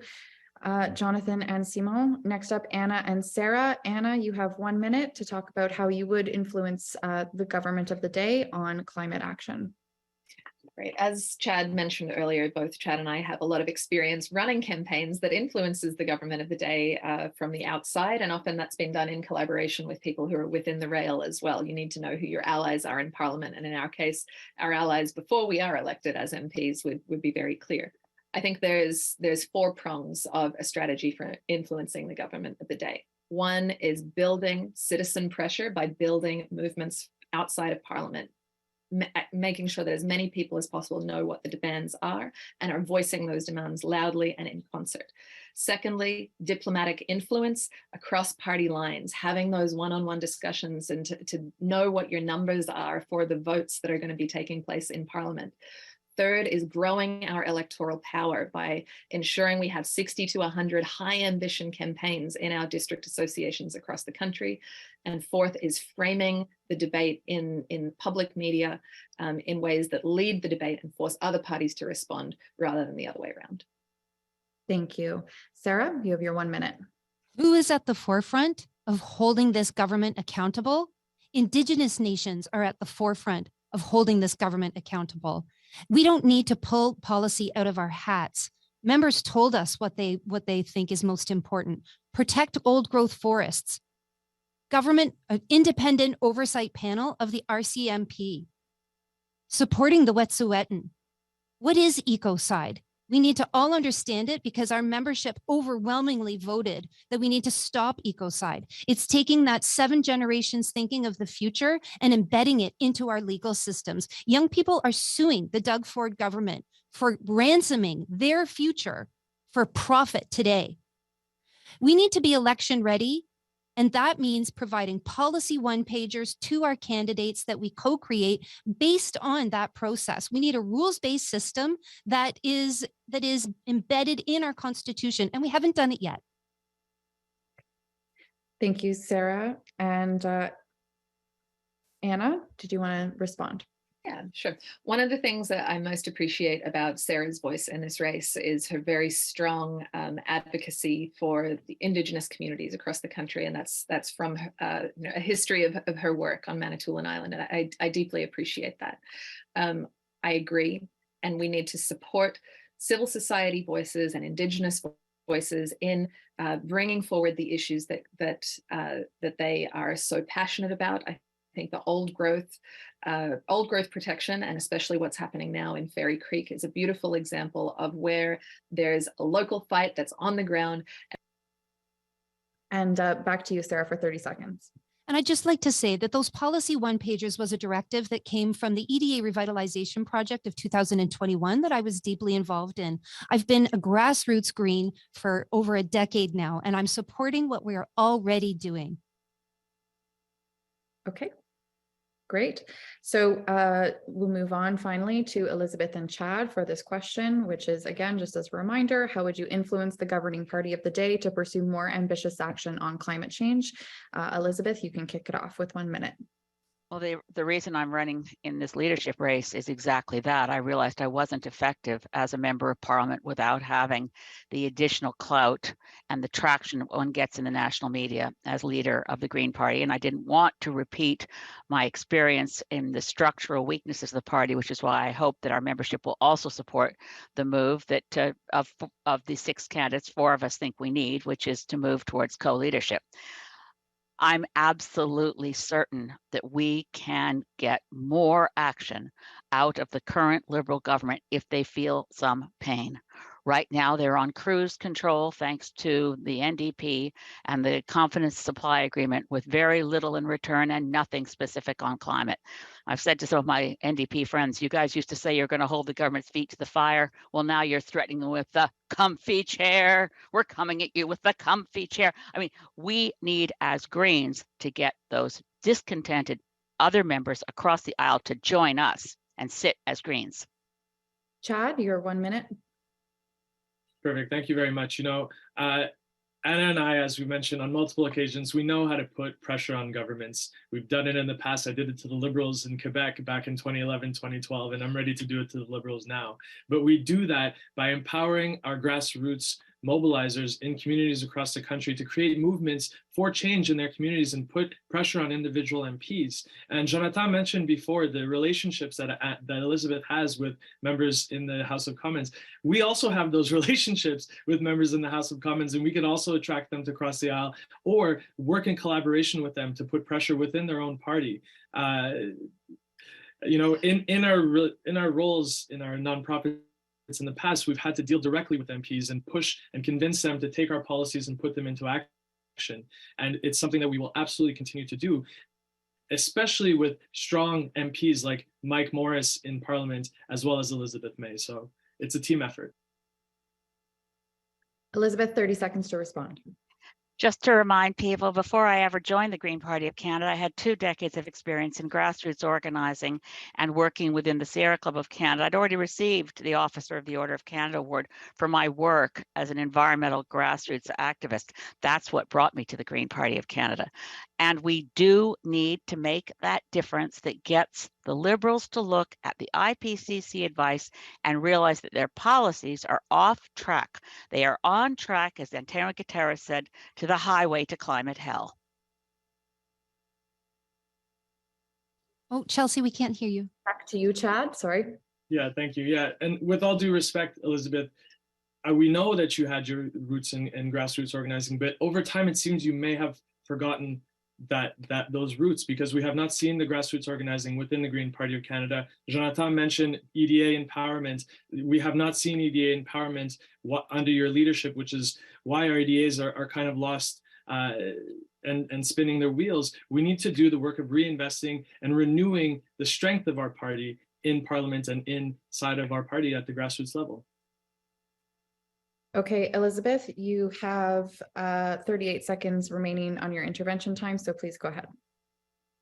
To just be clear, as leader of the Green Party and being of service to the Green Party over 13 years, I was not allowed to do the things I wanted to do in grassroots organizing. Staff did not report to me. They chose their own way forward. Please look at my answer to the question of the week and my proposal for how we can, with a team on council and a new ED, put forward grassroots organizing across the country to build this party. Okay, thank you. And Chad, back to you. Thank you, Elizabeth. I have read your entry, and I think it's very interesting. But the fact is, I forgot my point. The fact is, we need to move forward in a strong way. I'm sorry, I did forget my point, so I'll have to just cede my time. Okay, Jonathan, did you want to say something? Yeah, sorry, just briefly. I mean, you say that there was a lack of empowerment of the EDAs. We did. I mean, under Elizabeth May, we elected 3 MPs in a system of first past the post. That's not nothing. That tells you we have 6 good candidates now in this race. 5 of them are not Elizabeth. 5 of them are new people. That's also a sign that there is new energy in this party, and we need to preserve that. But also, we need to stabilize the party at this moment, get ourselves elected, and then move on. While acting on climate forcefully. Okay. And Simon, go ahead. Yes, Elizabeth is a very strong MP. She's doing a great job at the House of Commons. She had 13 years to like she said, to be the leader and to put things together and make the party grow. And we saw what happened. So she was there, she did it, she got it to a point.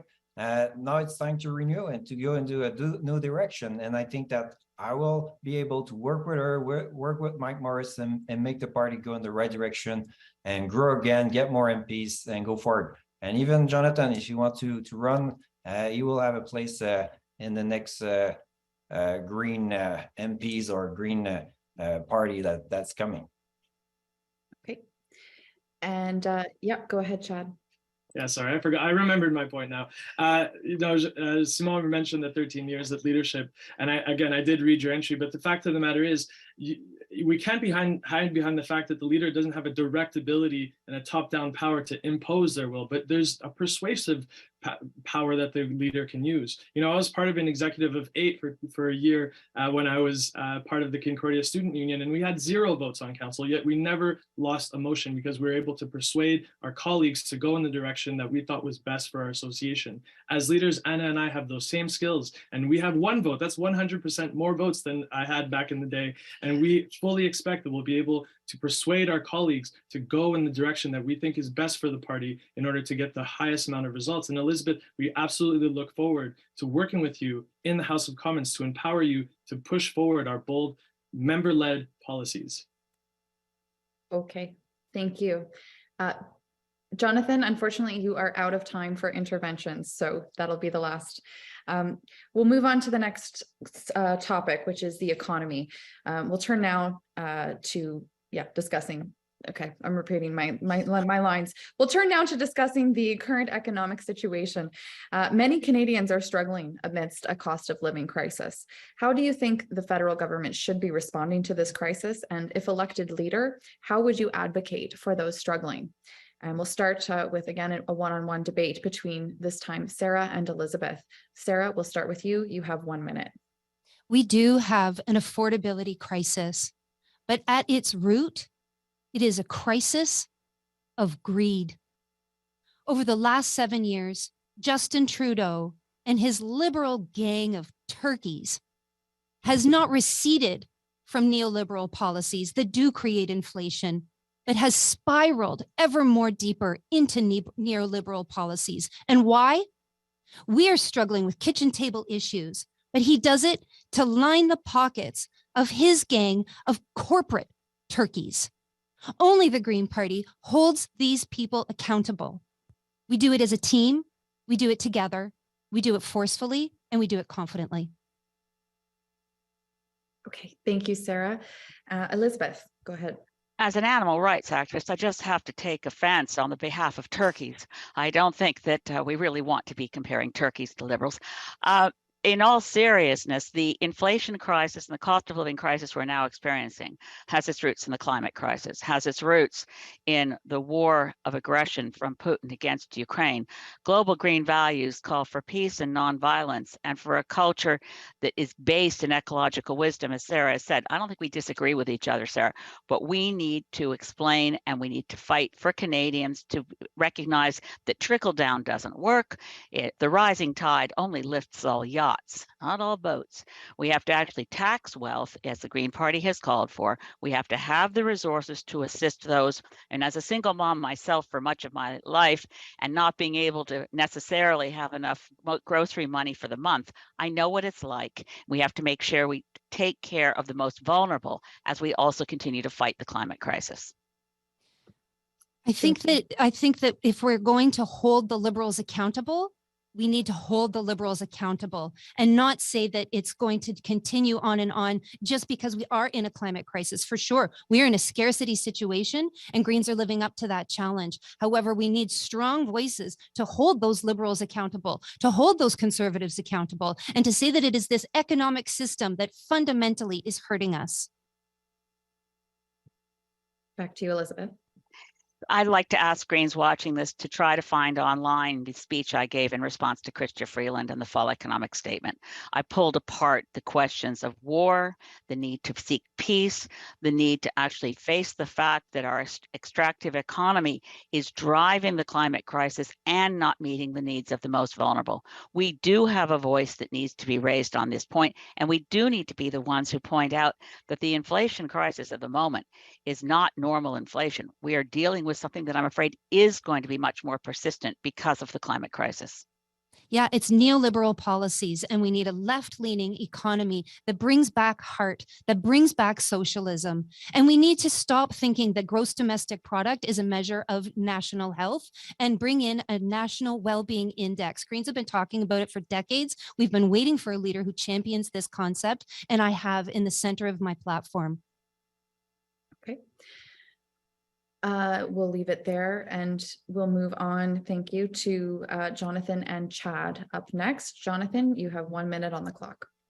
Thank you. I very much agree with what Sarah said. We are in a crisis of greed. We are in a crisis of accumulation. And accumulation is at the very heart of capitalism, the system that we evolve in. When people hear capitalism, they often jump to defenses and say, oh, well, we need that. It comes along with democracy and all of that. The reality is that what we need is a marketplace, but capitalism is based on extractivism, is based on adding value to and creating scarcity with our time, scarcity with our natural resources. And we know that these resources, as Greens, we very much know that these resources are finite. So it's important that we create a well-being economy, an economy where all Canadians feel that they have the time, that they have the ability to participate in their society, to take time with their kids, with their parents, and that we can make possible through the guaranteed livable income, which is the one thing Greens have been fighting for so long. And with us, with Elizabeth and I, that will be one of our top priorities. All right. And Anna? I think it's Chad. Yeah. Chad, sorry, I'm all over the place. Chad, go ahead. Problem. So I'm really happy to hear that Jonathan and Elizabeth have decided to take our talking points with the well-being economy. It's really flattering to see, that our ideas are spreading throughout the campaign. The fact is, to create that well-being economy and to make those investments in the areas that we need, such as the guaranteed livable income, such as housing, such as better funding for our healthcare system, is we need to be bold enough to regulate and tax the fossil fuel industry. Because the fact is, part of the thing driving inflation is the fossil fuel industry. Elizabeth was apt to say that the climate crisis is driving inflation. And the fact of the matter is the fossil fuel industry is making profits hand over fist. We need to rein them in. We need to tax and regulate that industry, use the funds to invest in renewable energies, use the funds to invest in housing, health, education, and build the exact well-being economy that Jonathan so astutely mentioned. Thank you. Okay. Back to you, Jonathan. Well, that's a great thing. I mean, we're all Greens in here. We have very similar ideas when it comes to policies, and now is a question of how are we going to implement them? How do we build the momentum needed at the national level to elect as many MPs as possible? And how do we communicate with Canadians about their economy, about our solutions as Greens to the problems that they face in their daily lives? I think all of us here, all candidates here, will be part of a strong team. We need to take these messages forward for the good of Canadians and for the good of the future of a future Canada that's both green and. All right, and back to you, Chad. So to answer the question of how, Anna and I have a bold policy to invest in our EDAs, to invest in the capacity building of our membership, to ensure that they can lead by action in their communities, to give Canadians a hunger for engagement in the political process, to ensure that we can push as a collective from the grassroots, and not just within our party, but within our society, to tell our government, this is the direction we need to go in. And so we're very much looking forward to, as leaders, investing in our membership and creating better mobilizing capacity. Thank you. Okay, thank you, Jonathan and Chad. So what happened was I skipped ahead to you. Elizabeth, you have just, I think, a few seconds left for an intervention. So 12 seconds, go ahead. Amazingly enough, I apparently put Chad and Anna's platform in my 2014 book, Losing Confidence. I've had these ideas a long time. Okay, thank you. So Anna and Simon, Sarah, go ahead. I just wanted to say that a missing link is worker control of the workplace. It's a longtime socialist idea, and it was in 2 of our policies that came through, that workers can control the purpose and conditions of their work, the distribution, reinvestment of wealth, and decisions around sharing, tying highest income to lowest income. But more than just words on the page, more than just words on the stage, Greens can get together and start working on ways to implement these ideas with partnerships in our workplaces. Okay, Thank you, Sarah. So now we'll move on to Anna and Simon. Anna, go ahead. You have 60 seconds. Great. The cost of living crisis is hitting Canadians, in their pocketbooks. People are worrying, more people than ever are wondering, how am I going to make ends meet at the end of the month? And one of the reasons that we've arrived at this point is because we failed to follow green policies for the last 20 or 30 years. And it's led to ever more centralization of the economy in the hands of a very few monopolistic companies who then act as price setters while all of us are price takers. To solve our reliance on gas and how much money comes out of our pockets for transport, we need to be shifting towards public transport and active transport and electric vehicles instead of private gas vehicles. To solve the housing crisis, we need to decommodify housing. We need to get real estate investment trusts under control. We need to regulate Airbnb. To cut the cost of groceries that are so impacted by global supply chains and the global commodity market, we need to support local value-added processing that also supports rural communities. And then we need to address the basic income across society with livable minimum wages and guaranteed livable income. So Greens have a complete policy. Okay, thank you. Simon? Yes, so I think only green social democracy will make the long-term change that economic condition of Canadian needs to improve. I've been talking about the dystopian capitalism, but so let me explain it. It is a type of society which includes and relies upon profit-seeking firms, global finance, state and international organizations, wage worker and unpaid caregivers, the extraction of environmental resources, and the exclusion of those who stand in its way. It shields itself from popular discontent through the manipulation of traditional parties such as the Liberal and the Conservative Party of Canada. And as an individual, we cannot prevent dystopian capitalism. We cannot simply wish it a quick and natural death. What we can do is rally voters to elect enough Greens MP to form a green social democratic coalition government that will return the government critical to the lever of economy like transportation, energy, and housing. Okay. Back to you, Anna, 30 seconds.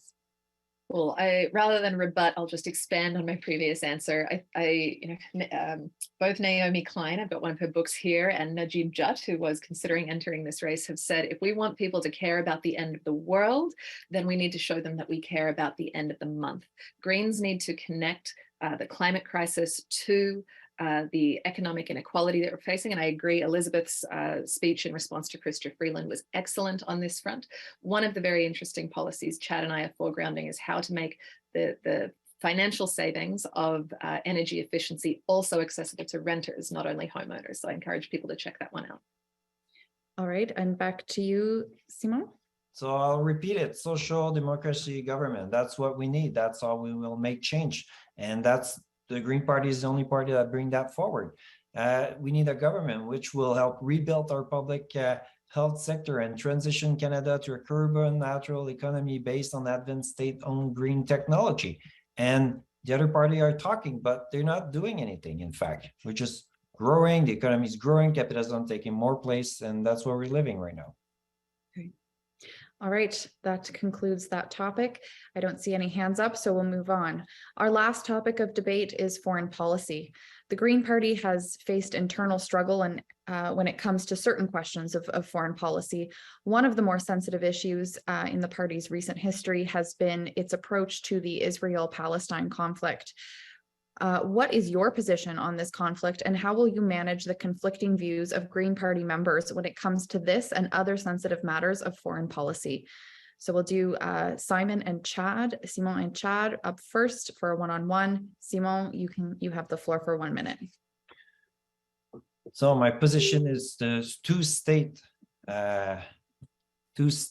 solution.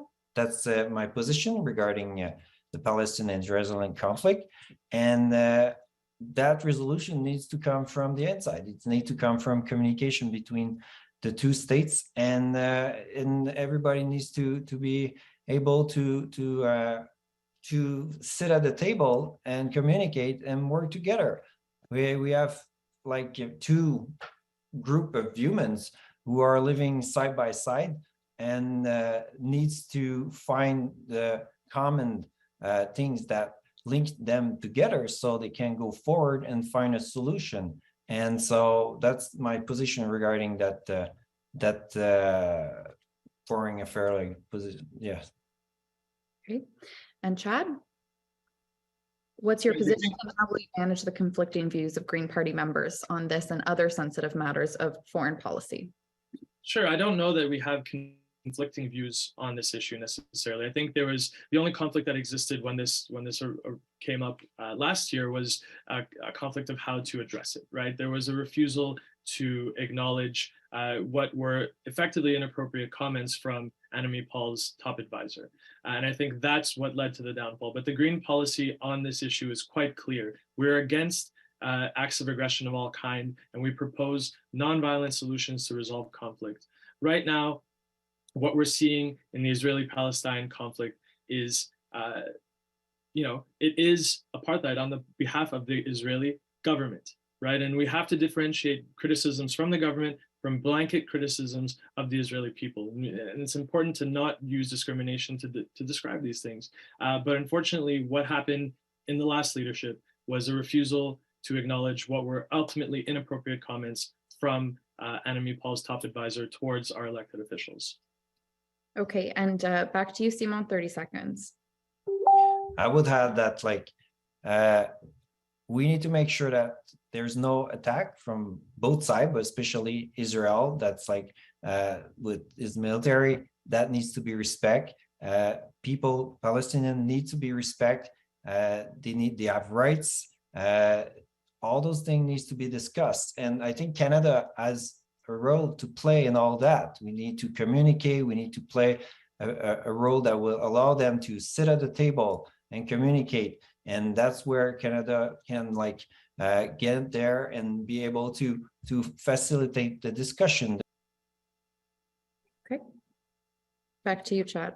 Absolutely. So I think a huge point of contention around these issues is how we communicate with one another about these issues. And I think it's important that we focus our communications and our disagreements by leading with respect. We have to respect one another on either side of a debate, because on these issues that are so contentious, on a conflict that's been going on for decades and decades, there's going to be emotions attached to it on one side or the other, but we have to detach from those emotions and attempt as much as possible to engage with the people that we're debating with based on respect, first and foremost, and no discrimination. Great. Sarah and Jonathan, you're up next. Sarah, you have 1 minute. I wrote our party's first policy on Palestine in 2008, that we would recognize Palestinian right to nation state status at the United Nations. And in 2016, we brought in boycott, divestiture, and sanctions. It was very detailed. Elizabeth May did not want us to use that title, forced us into a special general meeting in 2016 under weird rules that were questionable. And we did end up making a very detailed, and we did have a good policy in the end. That we've had a hard time because it draws our candidates into the weeds. And so I'm bringing us back to that original policy that I made. And in terms of foreign policy, I've been the only leader in this race to consistently bring us right back to, since 1988, we have said that we would get out of NATO. We would focus our peacekeeping efforts at the United Nations General Assembly. And I have yet to hear that from any of the other candidates. Jonathan, 1 minute. Well, I've worked in several of these places, and I've worked in Israel. I've worked on Israel. I've documented abuses by the Israeli police within Israel against Israeli Palestinians. My former organizations, both of them, in fact, both Amnesty and Human Rights Watch called the situation in the occupied territories as apartheid, and I stand by that conclusion. Now, I want to be very clear here. The entire Eastern Mediterranean basin is faced with a critical climate crisis. So we can keep talking about two-state solution, one-state solution, but the real emergency here, the real threat to the livelihood of these people is our emissions here at home. So let's focus on that, because we are a party that is federal. We're a small party. We need to grow. We need to be able to voice our opinions and our views on foreign affairs, but we do need more MPs if we are to make a difference in the Israelo-Palestinian conflict, because right now we only have 2 MPs, and that's simply not enough to bring the Canadian government in one direction or another on these critical issues. Sarah, 30 seconds.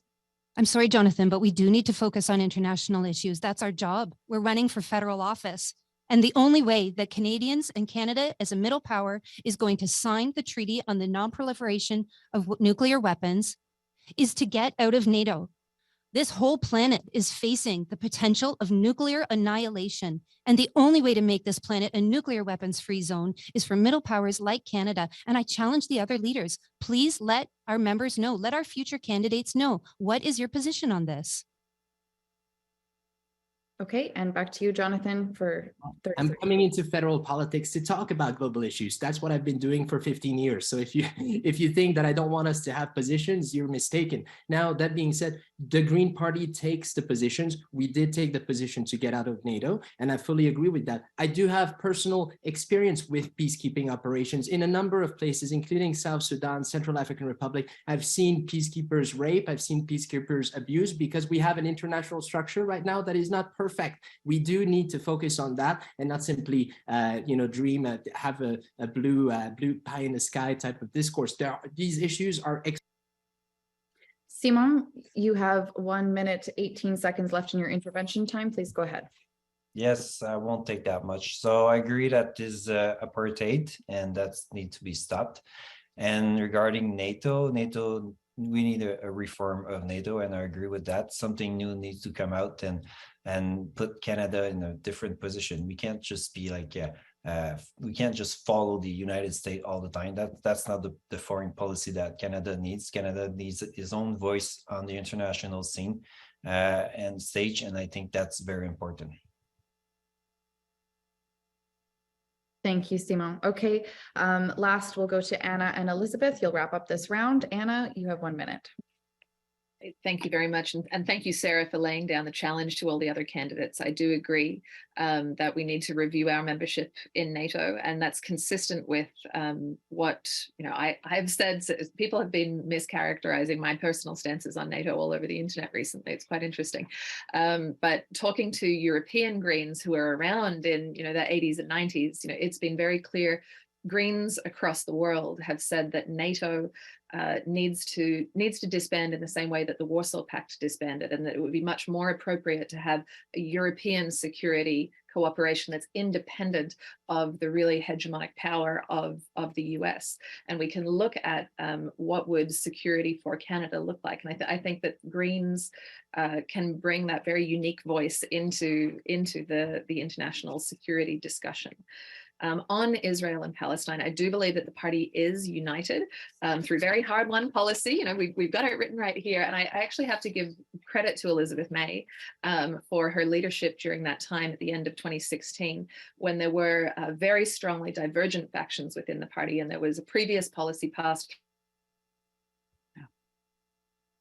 May I just continue using my time there to finish my point? Yes, go ahead. Yeah, so she expanded the scope of that work to use consensus to arrive at a very nuanced policy position.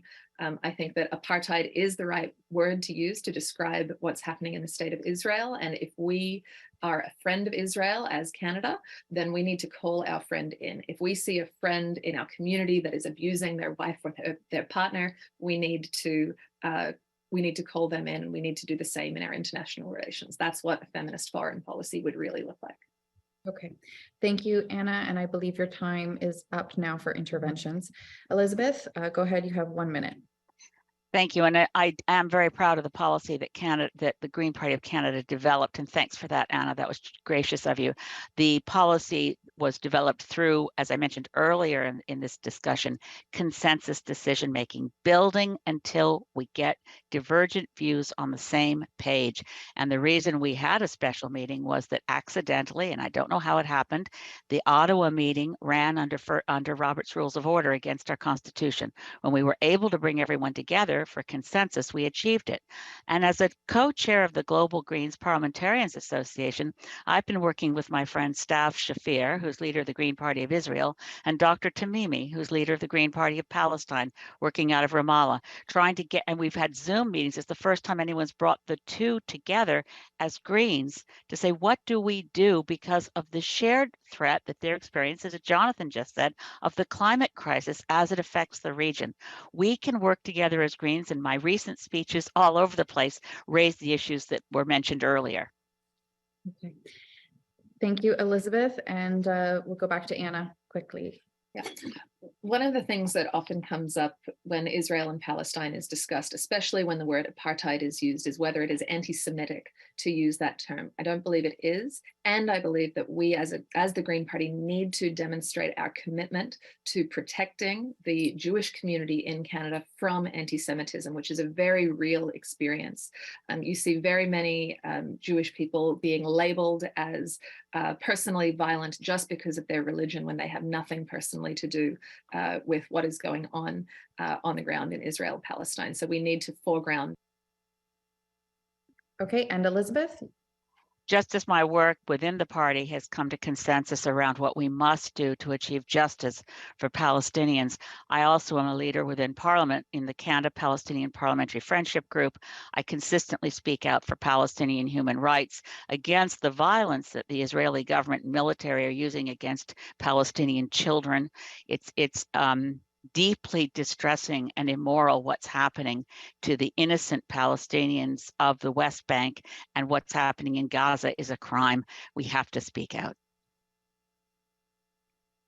All right, that concludes that topic. Thank you. We're at the end of our time. Sorry, Sarah, go ahead. You have a bit of intervention time left. You're muted though. Unmute. I just want to say that when Sweden and Finland tried to join NATO, that I do believe that Elizabeth May spoke in favor. And that was a real lost opportunity, because our policy is that Canada would get out of NATO. And there aren't a lot of voices, those dove voices in Parliament. There's more than enough hawks. And I'm just wondering if Elizabeth has enough time to let us know why she did that. She's got a couple seconds. Go ahead.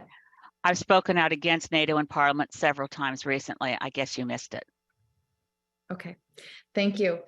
So with that, we'll move to closing statements. We're going to do 1 minute closing statements because we are over time. So we'll go in reverse alphabetical order. That means Chad, you're up. You have 1 minute and you have the floor. Perfect. I think throughout this debate, Anna and I have demonstrated that we have the skills and experience to take the party to the next chapter of our existence, and help lead the party through this difficult era that we're experiencing as Canadians. We want to invest in deepening our democracy throughout our wonderful nation, and we want to do that. We want to invest in our EDAs. We want to invest in our membership and we want to get our house in order in order to get back talking about bold climate action, building a well-being economy, and as I said, deepening our democracy. And on November 19th, we hope that you are willing to support us and go on that journey with us. Thank you very much. Thank you, Chad. Jonathan, you're up 1 minute. Thank you. Well, we have five at least strong candidates here, and it's going to be a tough decision. 5 because I exclude myself. I want to share a few things that I learned from fellow candidates and for which I am grateful. From Elizabeth, I've learned the deeply personal sacrifices that come with public life, and the stamina, the abnegation, the steadfastness that's required for such a role. From Chad and Anna, I've learned the usefulness of organizing early and the camaraderie that can blossom even between competitors. From Simon, I learned that there remains space in politics to engage in substantial arguments and discussions. And from Sarah, that even in disagreements, sometimes about tactics and perception, there is no space to doubt about someone's selfless intent when you embark in the busy, unforgiving, ungrateful political life. So I want to thank everyone here. We're standing up for you, for the members. I hope you give us your trust in this upcoming election. Thank you. Elizabeth, you're next. Well, I want to say I think we've built a very strong team through this leadership race, and this should be acknowledged. I want to be the next leader of the Green Party, working in a partnership with the youngest of the candidates, Jonathan Pedneault, whose experience is extraordinary and who amazes me every single day. But I want to also make sure that we keep this team. that those of us who put ourselves forward for leadership, and I do believe in the model of servant leadership. Leader's not the boss. The leader doesn't get their own way. You work as a team and you hope you succeed to get the same vision and move forward together. That is always the goal. But the reality of this is that we have to elect more Greens. We have to attract other MPs in order to make a difference before the next election, because that's the timeline we've been given by the world's scientists. The hope for the world is Greens. The future is green. We can make it so. We keep working together, and I ask members, please give me your trust and give us your vote. Okay, and Anna, 1 minute. I've really enjoyed the debate tonight, so thank you very much to Chelsea for your moderation and the Hill Times for hosting us. I love the format and the interactivity. I love the questions, and I have also really enjoyed interacting with this group of 6 candidates. I can hardly believe that we've only got 10 days left of doing this together, and our lives will all change dramatically after this race one way or another. Chad and I have immensely enjoyed working together since February is when our collaboration started, and I'm really hoping that members are seeing what we're offering, seeing that it's new, dynamic, creative, a fresh face for the party, a new chapter in the history of the party, that we're credible, we're competent, we're well organized, professional, all the things that we want in new and renewed leadership. And we're encouraging voters to mark us as number 1 or 1 and 2 on your ballots in either order, whichever you prefer. Thank you. Thank you to everybody. Simon, last words, 1 minute. Yes, thank you. Yes, thank you for organizing that debates and make it possible. I built my campaign on ideas. Like if you go on my website, simonjmessier.ca, you'll find all my ideas. Those are my position at this moment. They can evolve, change with time, but that's how I think things. They could be influenced. And I put forward social democracy, and I think that's where we need to go as a party, social democracy, and make sure that that the government eventually take more state into the development of the country, like we see in Quebec with the hydroelectricity, or even in different in the insurance or other environments. So there's farmer care, there's all kind of stuff that should be done, and that we should go forward and make sure that it's the citizen that benefits from all that. So thank you for having us, and go see my website. Thank you. And the final answer goes to Sarah for a closing statement. Thank you so much, Chelsea and the Hill Times, and thank you for everyone for watching. I've spent my entire life believing that the Green political movement is humanity's hope for salvation, not because of spirituality or emotions, but because it is logical. Greens stand for the health of our water, the health of our soil, the health of our air, the health of future generations, their ability to not just survive, but thrive. We must see everything going forwards, every issue, through the lens of the climate crisis. I'd like to thank Dr. Amita Kuttner for their leadership, and especially their policies that both of which are at the center of my platform. I propose something radical, that we follow our own constitution. Part of the reason we've been in disarray is because we're not following a rules-based order. It's grassroots, it's a great constitution, let's be true to it. Thank you, Sarah. Thank you so much to all of the candidates for their answers. And thank you to those in the audience for tuning in tonight and spending your Wednesday evening with us. Once again, my name is Chelsea Nash. I'm with the Hill Times newspaper in Ottawa. It's been a pleasure to moderate this debate. Thank you and good evening. We will have a brief period for media who's in the room to ask the candidates some questions. I think, though, Elizabeth has got to take off, so we'll bid her adieu. And with that, thank you very much, everybody. Thank you. Thank you. Okay, so I think I'm going to take some questions from journalists, and I'm just hoping that those who are running the technical side of the debate can can perhaps ask the journalists to either speak or get them to type in the chat. So I'm seeing Stuart Benson is online and Reza Patel. Stuart, do you want to start? Do you have a question?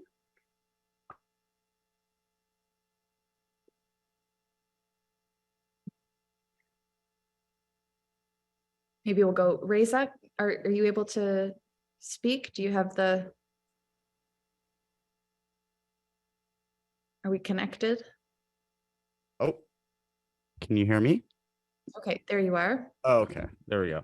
Okay, I just sort of, I wanted to make sure that I got this. I think I heard it from most of you, but Jonathan Pedneault, I didn't know if I heard a specific answer from you. Are you in agreement with the other candidates? And I guess I couldn't ask Elizabeth May, but are you in agreement with the other candidates that the Israeli government is guilty of apartheid in their treatment towards the Palestinians? Yes, I said that very clearly. Yes, Yeah. sorry, I just wanted to make sure because I didn't get it down, and I just wanted to make sure I didn't get or guessing on that. So thank you. Is that all your questions, Stuart? Yes, those are my questions for now. I'll follow up, but I just wanted to get that right down in case anyone has more. Reza, did you have questions?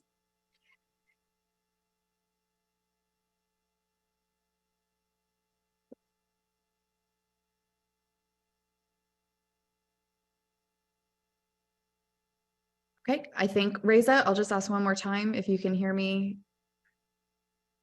Potentially, I don't know if you're having connectivity issues or what's happening, but if not, then we will, oh, she might be muted.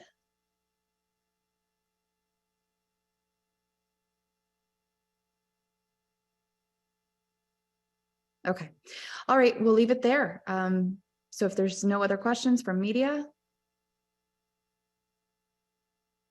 hearing none, I think we can adjourn for the night. It's quite late here in Ontario, so we will, let you go and thank you very much.